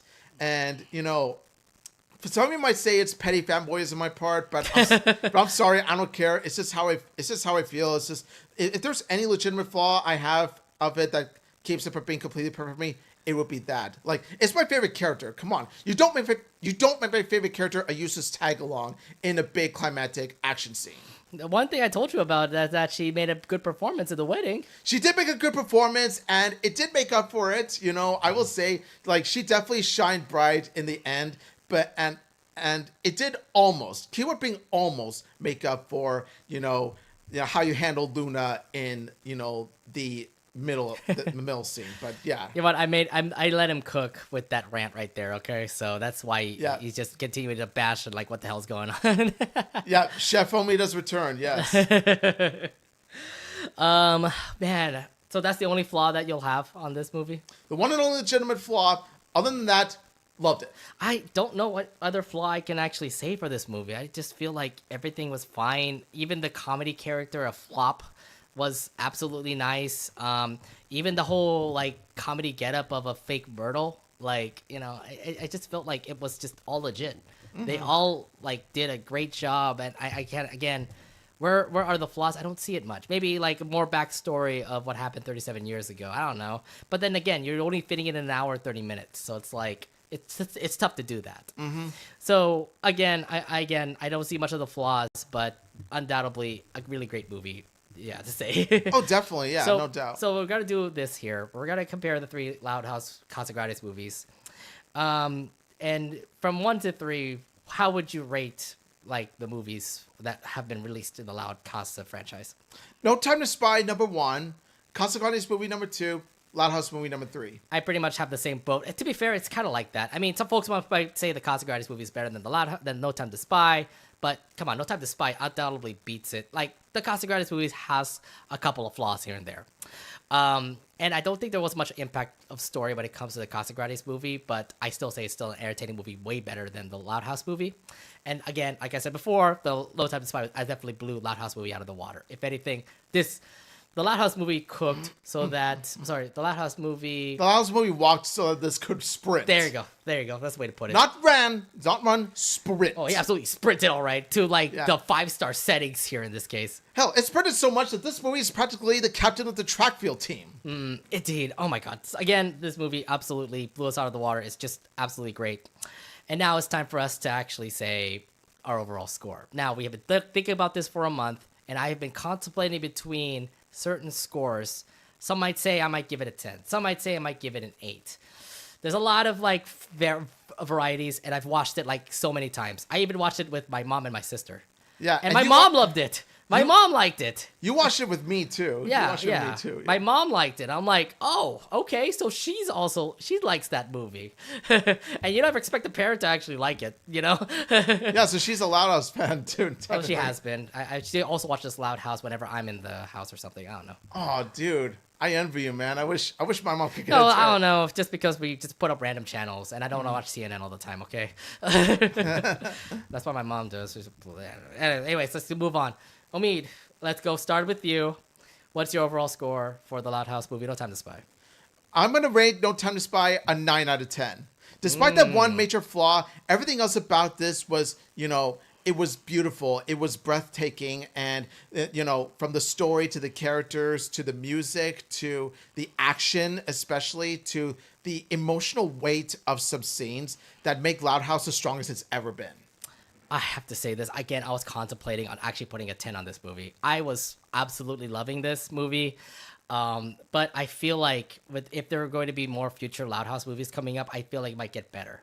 So at the moment right now, this is like the peak of like Loud House overall, like movies, cartoons, anything, specials, comic books, etc. Like this is the peak of the Loud House right now, and they did a really good job with No Time to Spy. But again, contemplating, because I really pretty much said a lot of amazing positive things for this movie. I give this a 9.5 out of 10. A 9.5 out of 10. I actually did put it up on our fan page Instagram that I gave it a 10 out of 10, but this was just more of like an initial draw saying like it absolutely is great. I know some fans that are currently watching our podcast have pretty much said it's a 10 out of 10, it's a 11 out of 10, a 10 million out of 10 million. I would say like it's undoubtedly a really amazing movie, better than like all the movies that have been airing in like all of media recently. Like, I mean, I've not watched Descendants 4. I've watched Space Cation, Big City Greens, and that and No Time to Spy blew it out of the water for sure.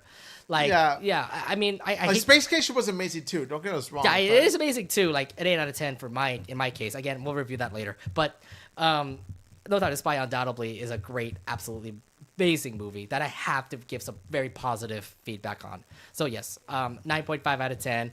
Didn't go up to the highest level of 10 out of 10 yet, but something tells me like the next Loud House movie that'll come out will probably make that level, if anything. It's already one of my top favorite movies based on an animated series. Not only that, it's also one of my top favorite movies of 2024. So how many times have you watched the movie? Like about 3 or 4 times. I watched it more than that, like 5 or 6 times. Like it's that good. Like it's so repeatable for me to watch it. Like I want to keep watching it. It's in my top 3 or top 4 favorite movies of 2024 at this moment. Yeah, so good. Both absolutely, undoubtedly. Loud House movie, No Time to Spy. We've reviewed it. We've went through it all. This is the reason why we have a 2-hour, 30-minute show today. But it makes sense. We brought back the Loud Casa Talks because this is a Loud House subject that we were bringing up.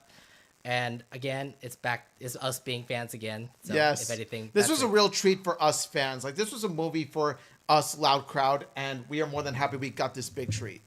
All right, now for the last segment, I do want to give up the fan reactions and actually want to give out some positive feedback from the Loud Crowd themselves. Now, I did put up this question in the fan page of Loud House saying, comment below your answers about your favorite moments of the Loud House. Since we're running out of time, I'll go ahead and go through like a couple of good ones. So let's actually bring out. Well, I have to actually first thank Sunny Eclipse because we actually used a couple of her snippets for this presentation. So thank you, Sunny. Shout out to you, Sunny. You awesome. So she said David Steele, right? Look, I can see why. Look. It's a freaking James Bond line, but it's something Lincoln would do. You know what? It's definitely up there in my top 3, Sunny. It's definitely up there in my top 3. Let's see some other folks. I hate when we have advertisements here. Common Writer Loud. He said, my favorite was when Lincoln sacrificed himself to save his family in the climax. He truly is the best dang brother anywhere around. Oh, it's like that one Yes Man episode. Oh. Yeah, I agree, Sean. I definitely do agree. Like that was peak Lincoln Loud moment, and it really does show how much he truly cares for his family. Oh, Omin will love this one. Any moment with Luna, especially the music. 100%. Musical ending number. Bonafide, 100%. Yes. All right, we have VHS Loud here. My favorite part was definitely the climax with Lincoln making the huge sacrifice with his family, and then his family saving him at the end. But hopefully Lincoln won't do it ever again. I mean, yes, please don't do it ever again. You're a main character in the show. Please don't kill yourself. Please don't talk about killing yourself, please. You have so much to live for, Lincoln. You're too young, you know? You're too young. We appreciate what you did, Lincoln, but you're too young to make this kind of sacrifice. All right. Skylar M said, I like the Myrtle story flashback. The family entering the lair, the climax where Lincoln decides to stay on the rock, and Lisa introducing the spy tools. There's a lot of good parts about it. So yeah. Let's see, a couple more left. Definitely the dune buggy chase, hands down the best moment to ever exist. Yeah, the dune buggy. Yeah, I'd say so. That's a good one. Let's see. This person. If I'm too late, then I'm very sorry. But I do like the relationship between Lincoln and Myrtle. They do have this Lincoln and Myrtle. They have a great dynamic with each other. My favorite scene is probably the karaoke scene and the film. Yeah, you have time left. Don't worry about it, man. Let's go. A couple more folks here. I think that's it, actually. Yeah, that's it. Okay, we didn't have much comments either way. All of you guys did actually comment and put up some amazing moments for the Loud House. So, and we do thank each and every single one of you for Thank you guys for that. It definitely is awesome to see the Loud Crowd continuing to, be awesome and watch the movie, support the movie, and even give out some positive ratings like 100%, 10 out of 10s. Yeah, this movie definitely helped bring the Loud Crowd together, and we couldn't be happier. Such a great movie. Again, if you want to follow us in the fan page of Loud House, we're at Twitter at fan page of Loud House, and also on Instagram at the same tag. And that's pretty much it. Unless you have anything else to say here. I don't have much to say unless I'm gonna say this right now. I'm more excited. This makes me more excited for more Loud House movies and maybe even Casagrande's movies to come. Is there a Casagrande's movie coming out? But just remember. Put it on Paramount and Nickelodeon. Put it on Paramount Plus, not Netflix. Yeah, Netflix kind of like dropped the ball when it came to actually their opportunity to make a Loud House movie. And again, when they made it in-house, it made it so much better for them to work on. I mean, Casagrande's movie, they nailed it on the part 2, but I'd rather they do it in Paramount.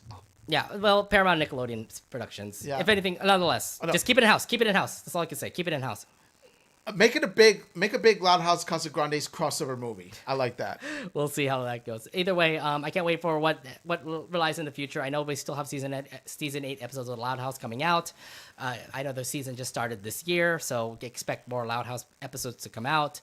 And if we do have another Loud House movie coming out, I really hope it is as great as No Time to Spy. Undoubtedly a great movie. Yeah, chances are it will, but it's gonna be hard to top this movie for sure. Undoubtedly. I don't know, man. I don't know. We don't know what's up with the Loud House writers, but they might have something cooking. We don't know. Mm-hmm.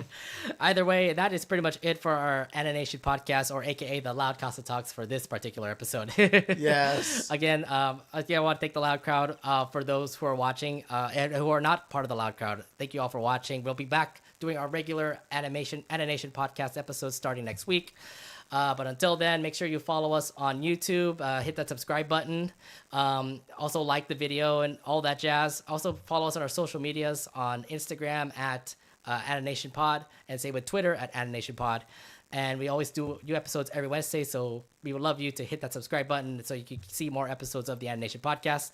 Yeah, it's a great night tonight. Definitely a big long night to discuss a big long movie and a big fun movie. Yeah, undoubtedly. All right, and that's pretty much sorry, and that's pretty much it for us here at the Anination Podcast.